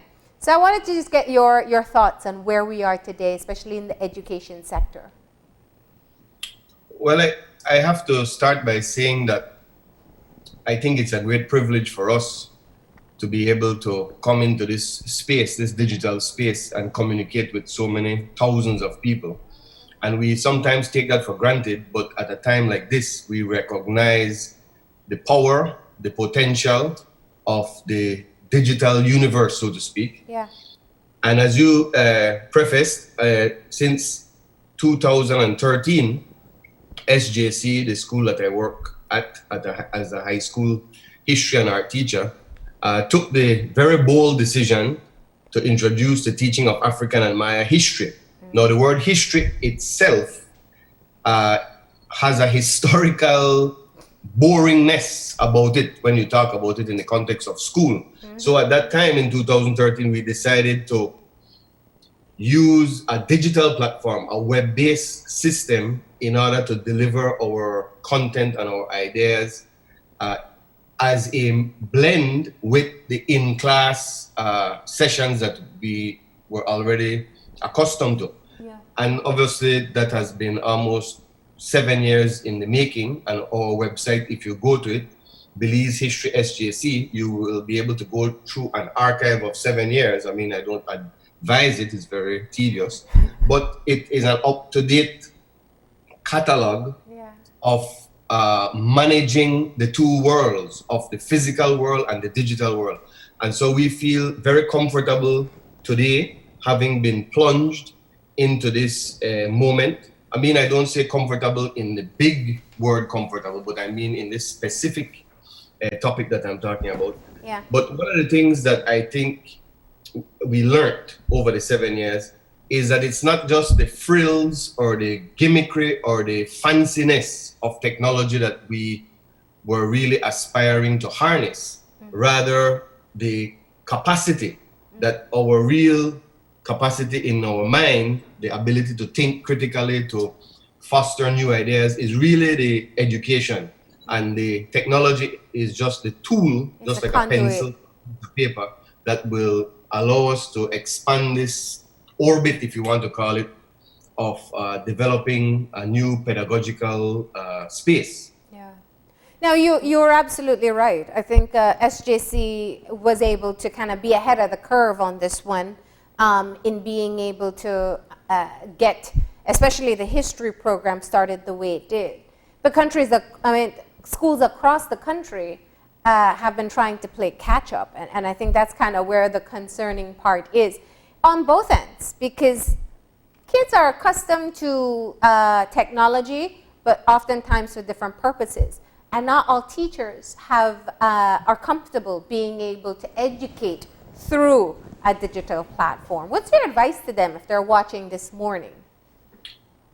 Well, my biggest advice is that teachers have the greatest gift, which is the gift of communication, the gift of empathy, the gift of solidarity with their students.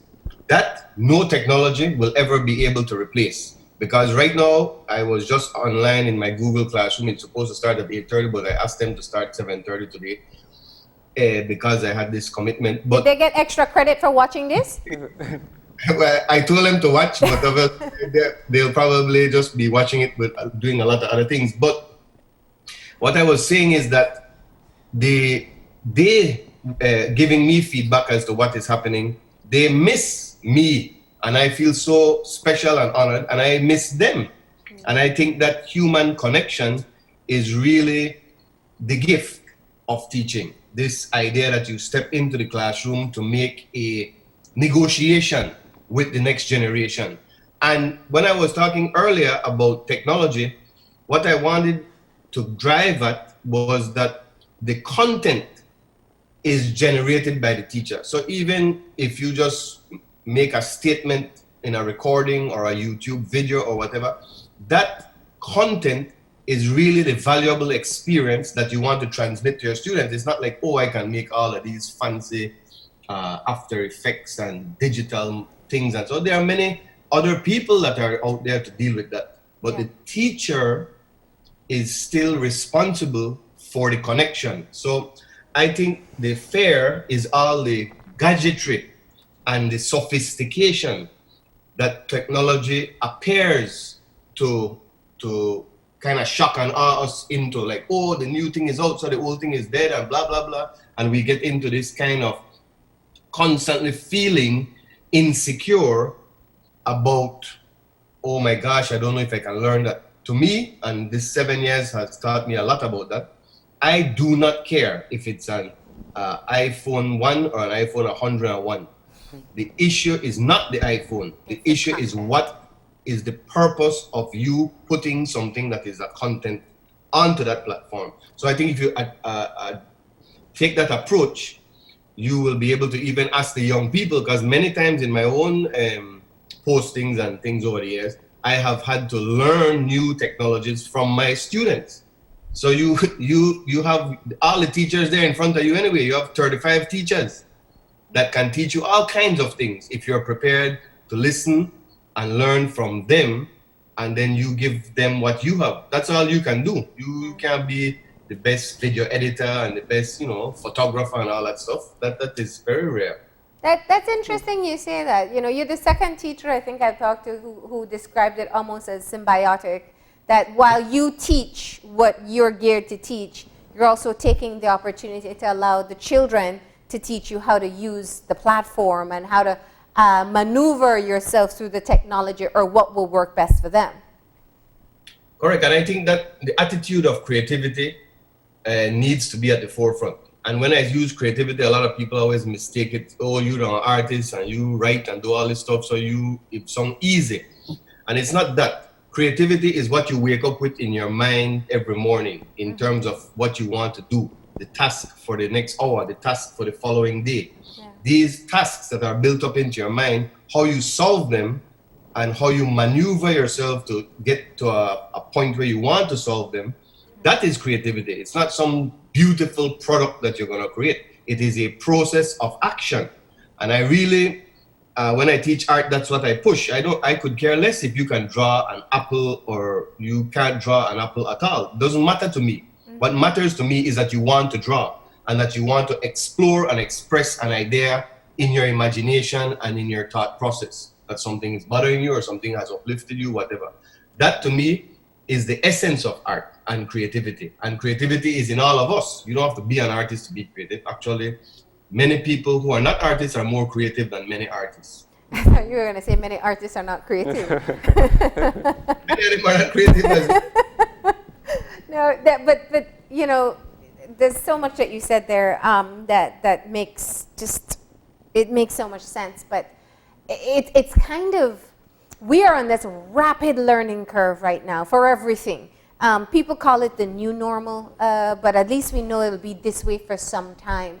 And change is uncomfortable, let's be honest. And while some have made that movement or that migration to an online life seamlessly, some are still struggling. So I think it's encouraging to hear your thoughts on this. One of the areas that we know we've seen you move towards that online platform is even in terms of your publishing and your art. And this is perhaps one of the greatest times to be able to have already made that move. Yes. Two publications I would like to talk about if I can. Yeah. The first one is a book that we published physically. Yeah. But then COVID came upon us, and so we had to also publish it as an ebook.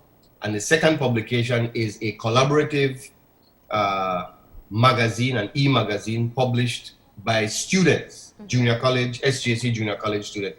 So these are two very different types of publications, but because we are now in this new normal, as you call it, we are able to reach far more people because more people are attentive to these platforms. So if I could talk about the magazine first, it's called Claire, and you can just Google Claire Belizean students, and the link will appear and you can download it for free. It's a 55-page, beautifully designed magazine. Yes, it is. By 12 young Belizean graphic design students. Let me call their names because it's very important. Yes. Ashanti Agar, Elias Alamina, Karen Ross, Chelsea Myers, Haley Castro, Kristen Zaiden, Kaylin Ramklam, Jay Wagner, Melissa Ely, Ian Ayuso, Justin Broadhurst, and Patrick Castillo. Yeah. So this process, I have a digital publishing class at the SJC Junior College. We meet every Saturday, or we used to meet every Saturday. And when school was shut down, we were about to develop this collaborative project. And so we had to migrate to WhatsApp. That's where the whole editing process took place. Oh. And just before we went to WhatsApp, Jay Wagner was selected as the student that all the others, 11 others, voted unanimously for him to be the artistic director. And I told him the only thing that I will do as your teacher, lecturer, whatever, is not interfere with your process. I will just watch and see what you do. So please don't ask me any questions. And then they also selected Patrick Castillo to curate, to gather things and narrow it down as content for the magazine. And what you can see when you take a look at the PDF file, the magazine, is a wide range, a spectrum of creative ideas coming together. And in my view, what is the biggest success of that is that it was driven by students, it was organized by students, it was developed, designed, and they went through this entire process of building something from scratch on WhatsApp, which is just a little circle with a green and a telephone object onto it. But as probably one of the most important connecting tools of modern day, at least for us in Belize. Yes. But they developed what I call not necessarily their individual art. They were gifted designers and gifted technical people. I had no doubt in my mind how gifted they were in that area. But the area of collaboration is what I am interested in. Yeah. And they really developed what I call a creative ecosystem of negotiating with each other. Let's do this, let's not do that, that not look good, this look good, blah, blah, blah. And that is where, in that nuanced negotiation, where a real creative process occurs. Not just your individual creativity. That to me is very selfish type of creativity. Like, oh, I could draw this thing perfect and just put it in a frame and put it on my wall. Yeah. That is complete selfishness in my view. What is more of a humanist approach to art, is coming together and developing this creative ecosystem. So that's what happened, and they all got 100, and I have no sensitivity or reluctance in putting that into the grade book, because that's, to me, a bigger breakthrough than any so-called masterpiece that they could have individually created. Well, that's interesting. I was going to say that's interesting that you say that, because I think that a lot of people would naturally tend to think that artists would want to be more selfish and are very protective of their own vision, and therefore it would be difficult to kind of collaborate. So I'm surprised and encouraged to hear you recount that was the experience. Yes, it was a magical thing for me to watch. Of course, I have to give you this joke. Every day I wake up and see the WhatsApps, most of them occur 11, 12, 1 in the morning. Yeah. I'm not asleep, I'm asleep at that time. But what is amazing to me is how difficult it was for me to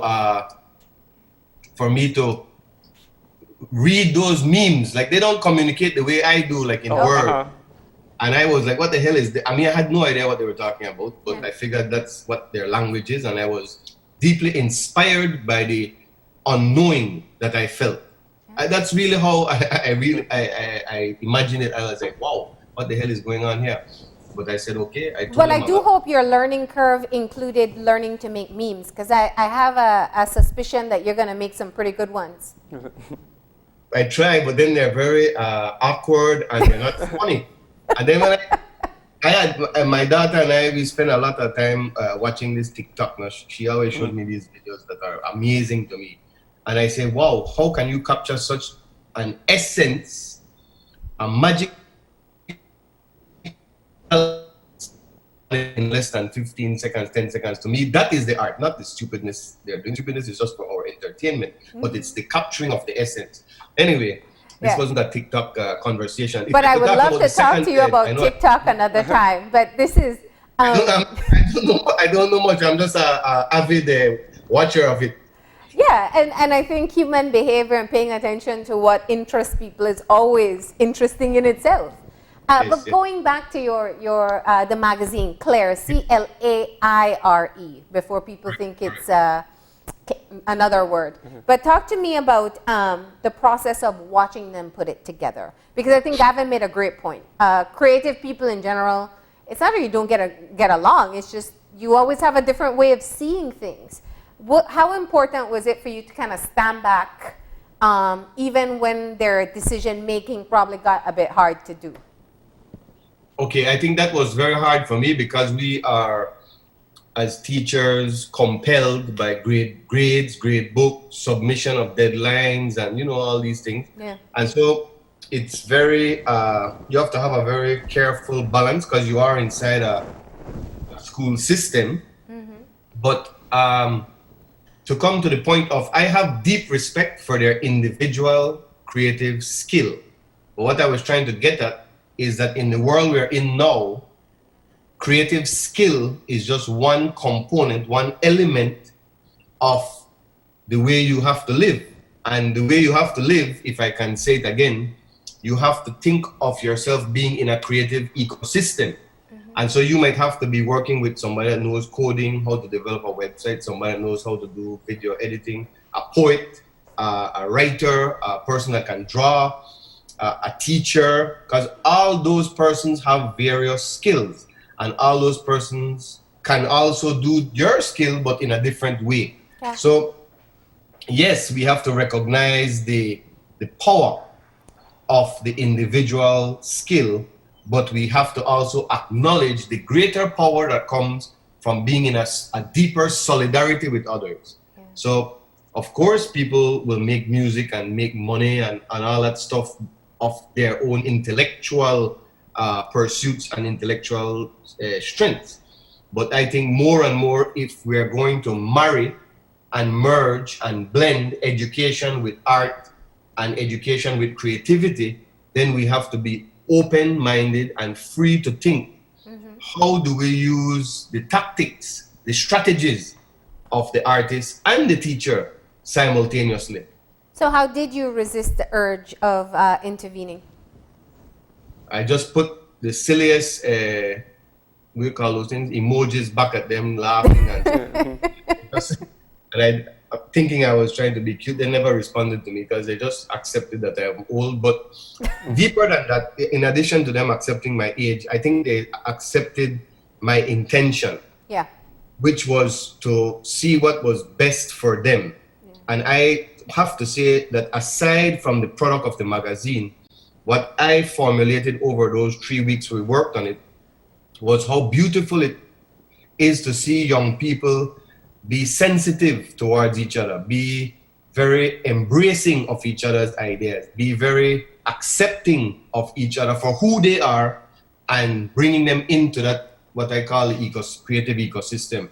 To me, that was amazing, an enlightening thing, and it really is why we teach, because we can get to see this group think. Yeah. And we think, in my mind, I said, it's like a line from a song I recently heard. We're really fostering a nation of thinkers when we do that kind of work. And I know it happens across the nation every day. Well, I mean, we were just talking about groupthink in looking at economic recovery. So it's interesting that you said that. But is this, everything seems out of sorts in terms of what we're accustomed to. Is this the modern day example of what your exhibit would be? Usually you have your students, they create their artwork for display. Is Claire, the magazine, the modern day exhibit? I think it's one example of that. There are so many things that will unfold. These are just the first tidbits, if I can call it that, the first pieces of light that we're seeing that is emerging. You have to remember that we are all like children again, no? How every time they learn something for the first time, it seems so special and amazing. Everything's new. And so as adults, we are now being given this opportunity. Of course, it is in the context of a very catastrophic social and economic moment. I'm not trying to downplay that. But having said that, are we just going to sit back and be an audience to this catastrophe? Or are we going to be provocative and use creativity to inspire a deeper hope and a deeper understanding of where we want to be during this moment and at the other side of this moment? And I think that I think is our call today. A lot of people ask, okay, what are some of the topics you want to be teaching? I think there is no bigger topic right now in education for our young people than an idea of counseling, as an example. Because counseling really fosters empathy, right? Mm-hmm. Being able to listen. Even in my Google Classroom, yes, I put a topic to just fit the general structure of our lessons so that they can continue learning in that way. But I also pay a lot of time and effort in answering their basic things, their questions about what's happening. They cook something and they burn up it and they try this ramen thing and then it gone wrong and blah, blah, blah. I mean, you have to just pay attention to that, not because the topic is interesting to you, but the idea of being empathetic to them is really the product of teaching right now. And so this concept of counseling, I know our school is going into this week developing a very special counseling program, a digital counseling program, and I give kudos to our counselor for reaching out. What they did, what this administration did, was to see all the students that were not online because they didn't submit anything before the Easter when we went online, and then reach out to them by text, WhatsApp, and see what it is. Maybe they can't have access to the web, or they don't have credit, whatever it is, it doesn't matter.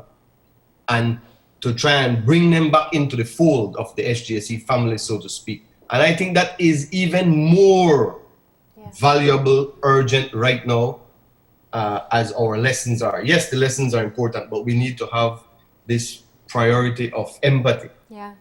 And I'm so glad you said that. You know, in looking through the magazine, there were some very clear perspectives on even what your students think and feel, or perhaps just wanted to share. I can't say that's their personal feelings about living in this time of social distance and facing the pandemic. What was it like for you when you saw some of this artwork? I was completely blown away, as I always am by what they're doing, because That graduation one particularly touched me, the class of 2020, Yes, with it's all. surgical mask and isolation.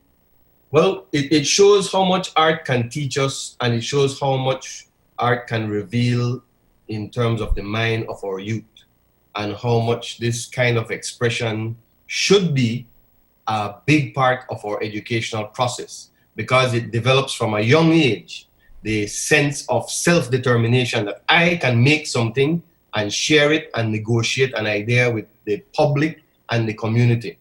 That's really what education is all about.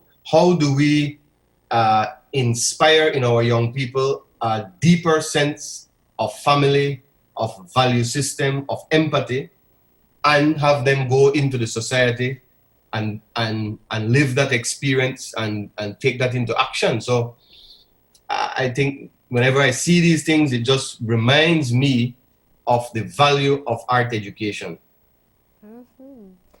And so Claire is accessible online, so people can be able to see it for themselves. Yes. You know, we're heading into what most likely is going to continue with people being at home and being online. I just wanted to ask, it's a great time for people to pick up skills as well. Are you encouraging, are you doing any art classes online? Are you considering perhaps sharing some of your expertise or skill sets in an online platform as well for others who are at home? Well, three things I can say to that. One, I have my regular art classes that I have to do online, Google Classroom. But there is a software that I just shared with my students this morning called Sketchbook. You can just Google Sketchbook, and it's a free app that you can download on your phone or on your computer. And it allows you to make all kinds of digital drawings. It has pen, markers, paintbrush, sculpture tool, like carving things. And it gives you different widths and lengths and colors and values. So you can make thousands of drawings without any paper, pencil, or anything, because a lot of people might not have equipment right now. Right.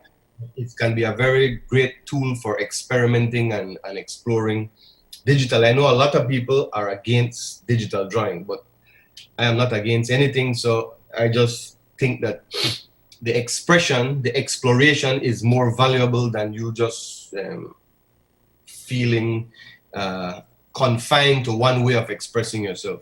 Yeah. But also, I think this is a good moment where I could segue to what the Image Factory is doing. Well, I was trying to do that segue, right? Because I was asking if you teach in art, and if what are we going to see? Is it going to be all digital art for your 25th anniversary? Good. Well, on the 5th of June, this coming up, Image Factory will turn 25, and I had to go and think about something we could do, right? And so look at this. Let me just show you this. Yes. You can see, right? You see all of these things? That's one set. Of publications that came out. Well, these are all publications we've done over the past 25 years. So what we're doing in the next few weeks is digitizing all that to build a archival platform for people to see. Of course, not many people go, but that's not my agenda. My agenda is that we started 25 years ago to document, and now we're documenting ourselves having documented the 25 years, if that makes any sense to you. But translating it into a digital space. Yeah. However, when you look at a lot of these invitations and things that we've developed, always we would say, you are invited. And that's one of the strongest attitudes, I think, of the Image Factory. We always wanted teachers to bring their students, the media to come and see what we're doing, the wider community, whether it's by email or Facebook posts, to please come and check us out.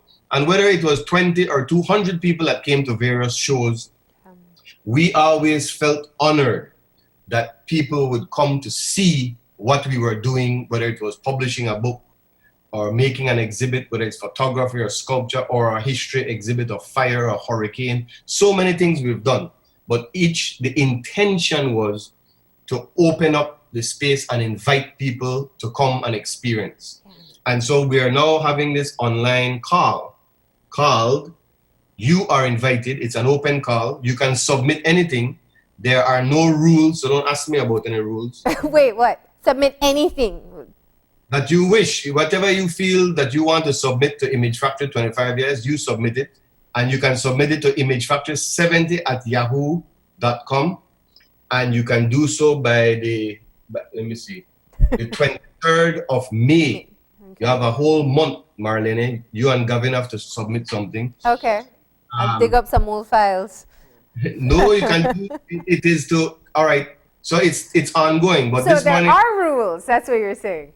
Well, there are rules in my mind, but not. I don't want it to be influencing you all too much. But on June 5th, there will be a kind of unveiling of a digital product. Let's call it that. So that will be a compilation of what's been submitted. I'm trying to be as broad as possible.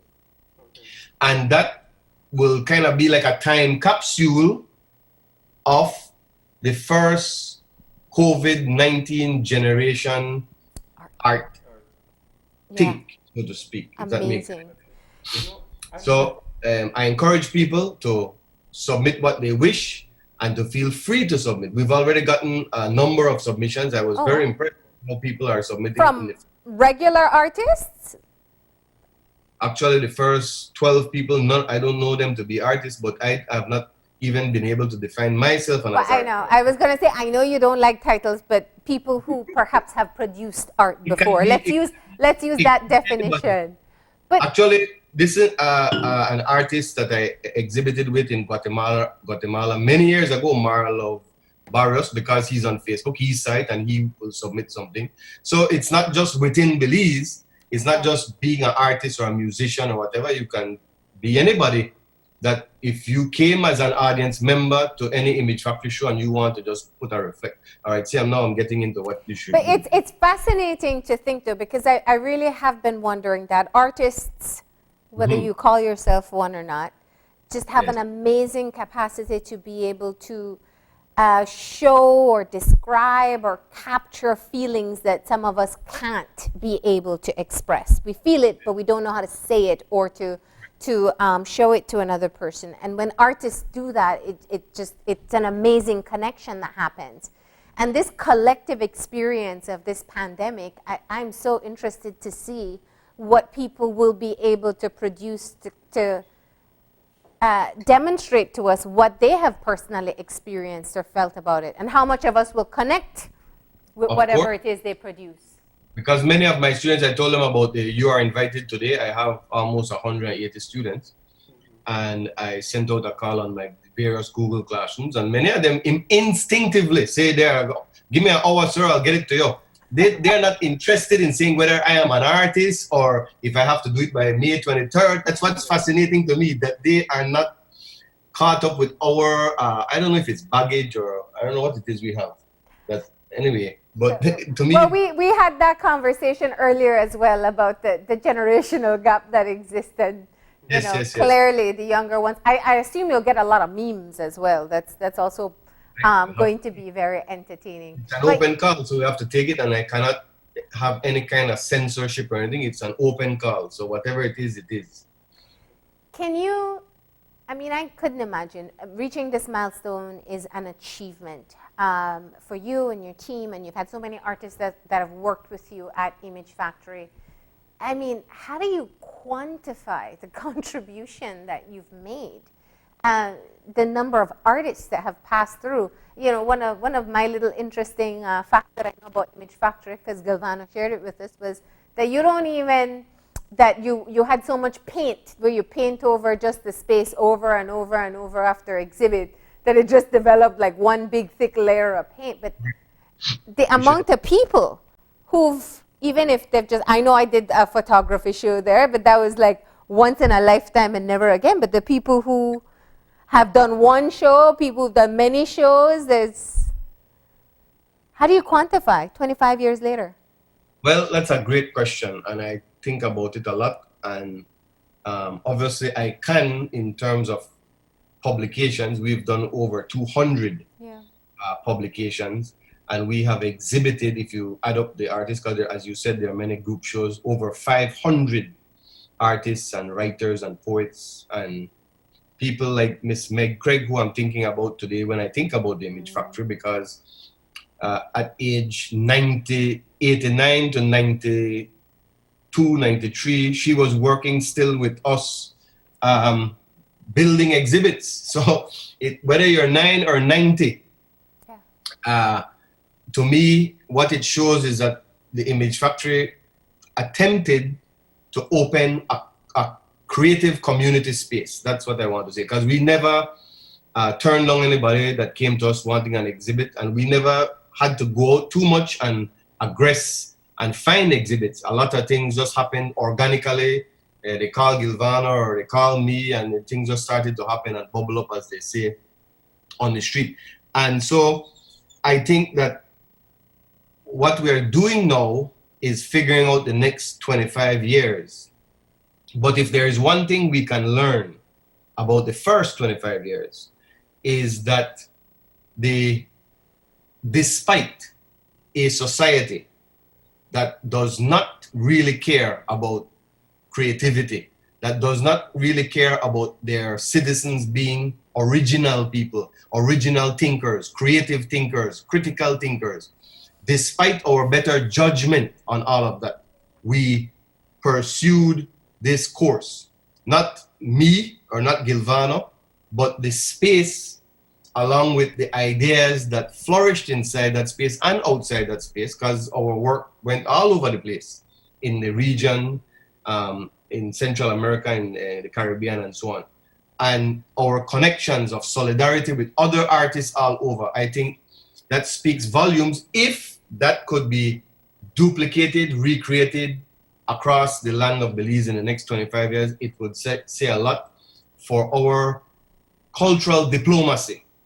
Because we are all satisfied with the idea of diplomats in suits going and shaking hands and that, but that is irrelevant in the scale of human connection in terms of how nations connect to each other. So this you are invited moment is kind of making a call to see how others feel about this moment, and we package it, so to speak, in order to make an acknowledgement of the 25 years. And, well, it's interesting that you say that. So I'm also interested to know how you... I can't hear you too good. Oh, sorry. I was saying that it's interesting that you say that. I was going to ask how do you think you were able to achieve this milestone in with regard to all of the difficulties that you had pointed out earlier? What do you think pushed you guys to get to 25 years and allows you to keep thinking about 25 more? Well, for one, I have to thank my parents. From when I was very young, my mother never once dissuaded me or put in my mind the idea of art and teaching and things like that as being anything that has no value. As a matter of fact, the opposite. I grew up in a house of books.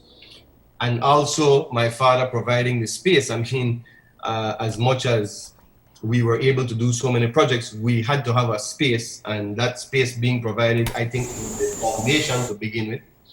Also, basic things like Pamela, my wife, who helps a lot with all the accounting and making sure, because if it's left up to me as the way I think, we would have nothing.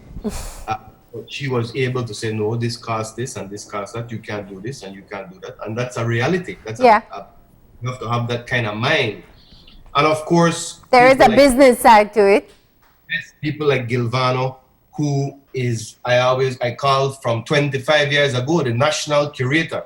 Because he, for example, as a young 20-something-year-old, was the one that single-handedly designed that first Museum of Belize in that old prison in 2002. I remember he and I going there, walking through it when it was all trees growing up and they had abandoned it as a prison. And we had this idea, okay, this will be the museum. But I just had it as an idea. I don't have the curatorial power that he has to say, okay, this will happen, this is how much feet of what you need, blah, blah, blah.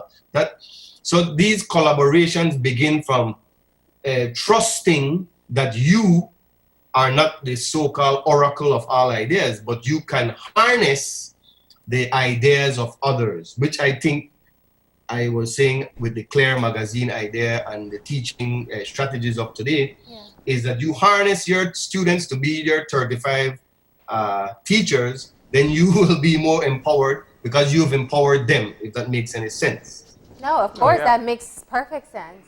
Yes, but so I think that is the thing. So then as we get an artist, a painter, or a photographer, or a music group to come in, those things build up like an onion and build up, and that accumulation of energy and activity and products, creative products, I think is the DNA of the Image Factory, that we didn't go out knowing who we are, other than we want to be free to express ourselves.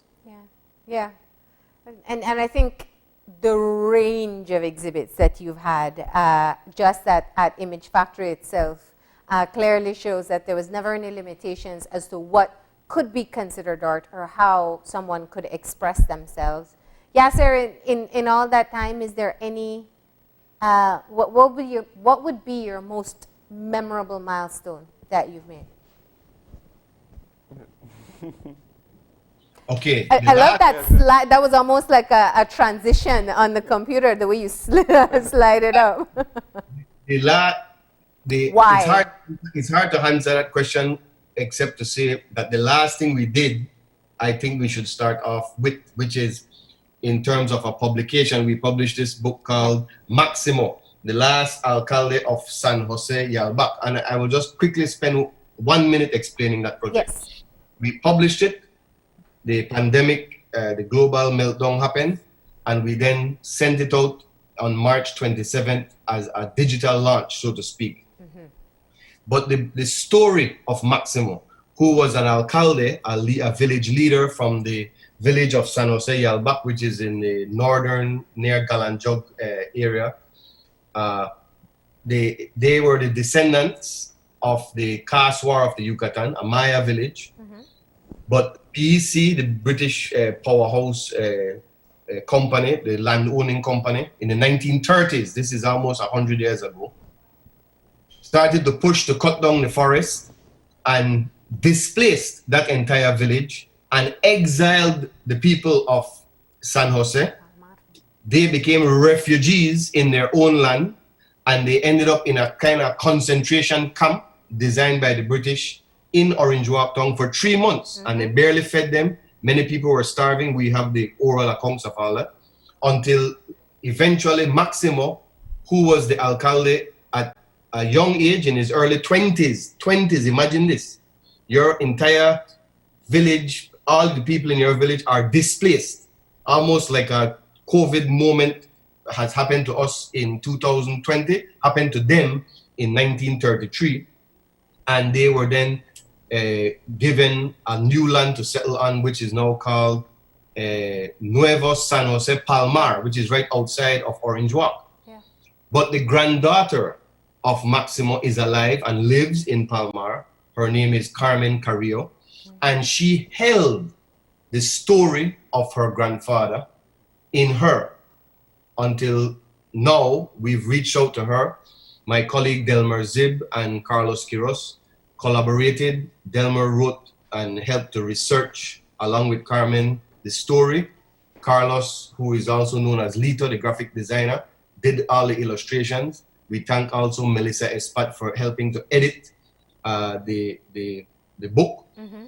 And I have to add that Carmen's dad, Misael Perez, the son of Maximo, is also alive and well today. I think he's like 81 years old. We interviewed him. And so this oral history, which was preserved by the son and the granddaughter, is now in this book. Remember, I started your program talking about how we as teachers, as historians, as artists, whatever, must generate our own content, because there is billions of content that exists out there. But if we lose our sense that we can create our own content, then we will just be a satellite state of some digital Google world that to me will completely undermine our sovereignty, the sovereignty of our imagination. Well, I think, sorry to cut you off, but I don't mean to interrupt, but I also think that it's important because you also started off by talking about sort of the innovation that took place at SJC in terms of teaching African and Mayan history. And I think that us, not just Belize, but as a region have, been victim of the whole colonialist history, revisionist sort of view of history and the world. So projects like this and initiatives like this are extremely important. Well, I am happy that you brought up this colonial idea because the decolonization process, while it started in 1981 for us in independence, we in 2020 have a new moment in front of us, an independence 2.0, but one of the roots that we need to respond to is that we have not properly addressed the mental decolonization of our education system. And I give you an example. Look at how Cuba as a country has been in such solidarity with the world. 22 Cuban medical brigades have been dispatched across the earth. One of them to Belize, one yesterday to South Africa. They have been in 14 Latin American and Central Caribbean countries, and they've been to the Middle East in Qatar. But also, ironically, as you brought up the colonial idea, they went to Italy when Italy was under the most or the heightened state of catastrophic meltdown with this COVID-19 thing. A former European power. This small island nation went there in solidarity. To me, that kind of important moment is what we need to teach our young people. How to be in solidarity, yes, first in our communities, in our classroom, but also with the world in terms of the different agendas or ideas that you might have. So to me, we cannot lose sight of the roots of where we're coming from in order to make these flowers and these beautiful things spring. But this practice, and I love your example of Cuba, and I think a part of what seems to be an integral part of their culture is that they understand the revolution. It's a part of what they know and believe in everyday life. They see it and the remnants around them. This book, Maximo, I think this story has been told maybe just in conversation here or there, but I have not seen anything documented before. In fact, I remember hearing the story the first time I went to Palmar, and I realized that it's the kind of thing that almost seems irreverent to speak about in this day and age. And it's because of the remnants of our colonial past. It's taboo for some people to mention that these things did historically happen. We did have this kind of displacement happen for business interests. That it did take, I think, the Indians to be able to stand up and to be able to create kind of their own reality. And I know you've done the same in documenting some of the issues that the caste war that took place in the North. Why is it, do you think, and as a history teacher, maybe you have a better understanding, that we shy away from talking about and documenting some of these truths? Well, because the brainwashing that has occurred did not occur 10, 15, 20, 30 years. It is a project, the colonial project, that has been ongoing for more than 500 years. We have to recognize that in 1992, when the United Nations declared it the year of the indigenous peoples, what they were trying to do is they do a kind of token symbolic moment of the 500th anniversary of 1492. And whenever I teach history, I teach 1491, which is that there were 90 million people in the Americas living in more than 100 different types of societies and civilization that the European met. And if you want to talk about what a pandemic looks like 500 years ago, we're talking about, like, for example, the island that Haiti and Dominican Republic is on, what they call Hispaniola.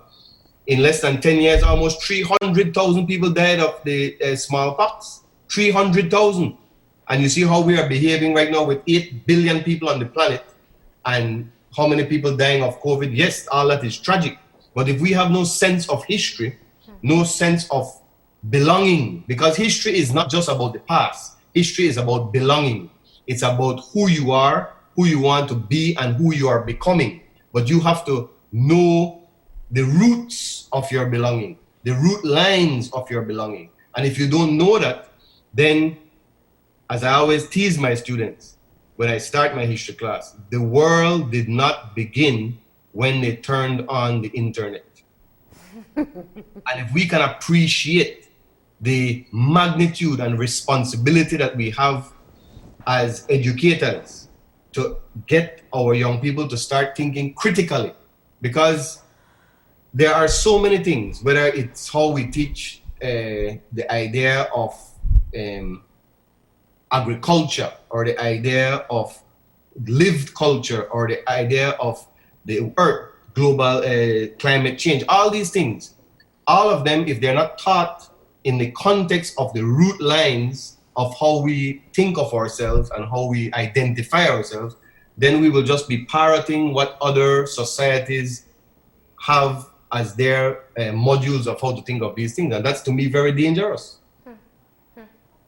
As always, you leave so much food for thought, and I'd love to extend the conversation, but I do have one more, even though they've told me multiple times we're out of time. Just in terms of documenting history, that's such a key thing. This is a historic moment that we're in, and I keep on thinking, who's going to tell this story, and how are people going to understand this story of, in Belize. So far, we're lucky. We're not talking about a nightly debt report or the type of loss of life, but it doesn't mean that we're not going to experience or not experiencing challenges right now. In all that you've seen in the documentation of history, what should we be capturing at this time? And not we, the media, I mean collectively. Well, that is an impossible question you've asked at the end of this conversation. I know. Should I just leave you there to think about that all day? The honest answer is I do not know. Yeah. And that's why we have this running joke for 25 years at the Image Factory, that we are involved in the process of BAFO, the art of trying.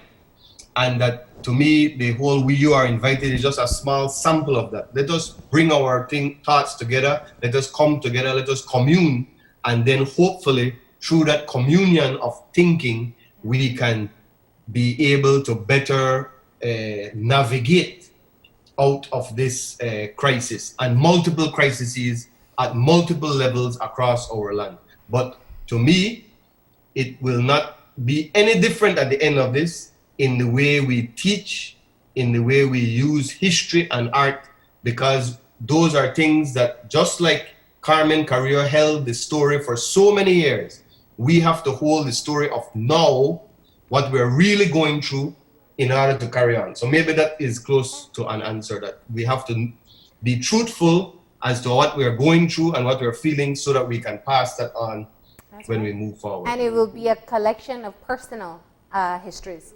I think that I look forward to seeing what people are going to submit. Once again, May 23rd is your deadline. That's your only rule in terms of submission of art, expression. Something. What's that?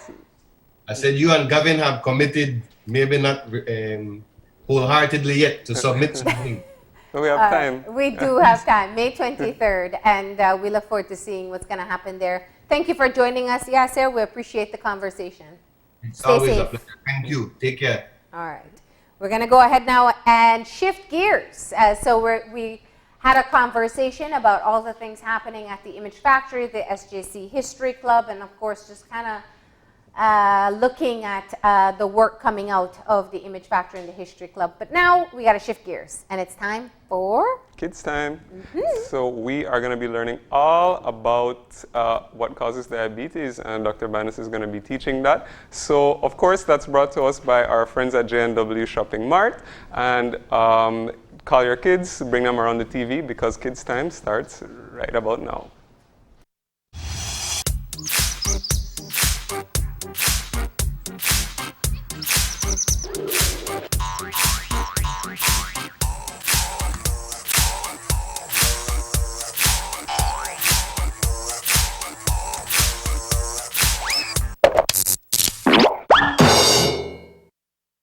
Hey friends, if you know someone who is constantly hungry, drinks a lot of water, often goes to pee, and has to take a shot every day, then unfortunately, that person may be suffering from a disease called diabetes mellitus. So, in today's episode, let us learn more about this condition and answer a critical question. What causes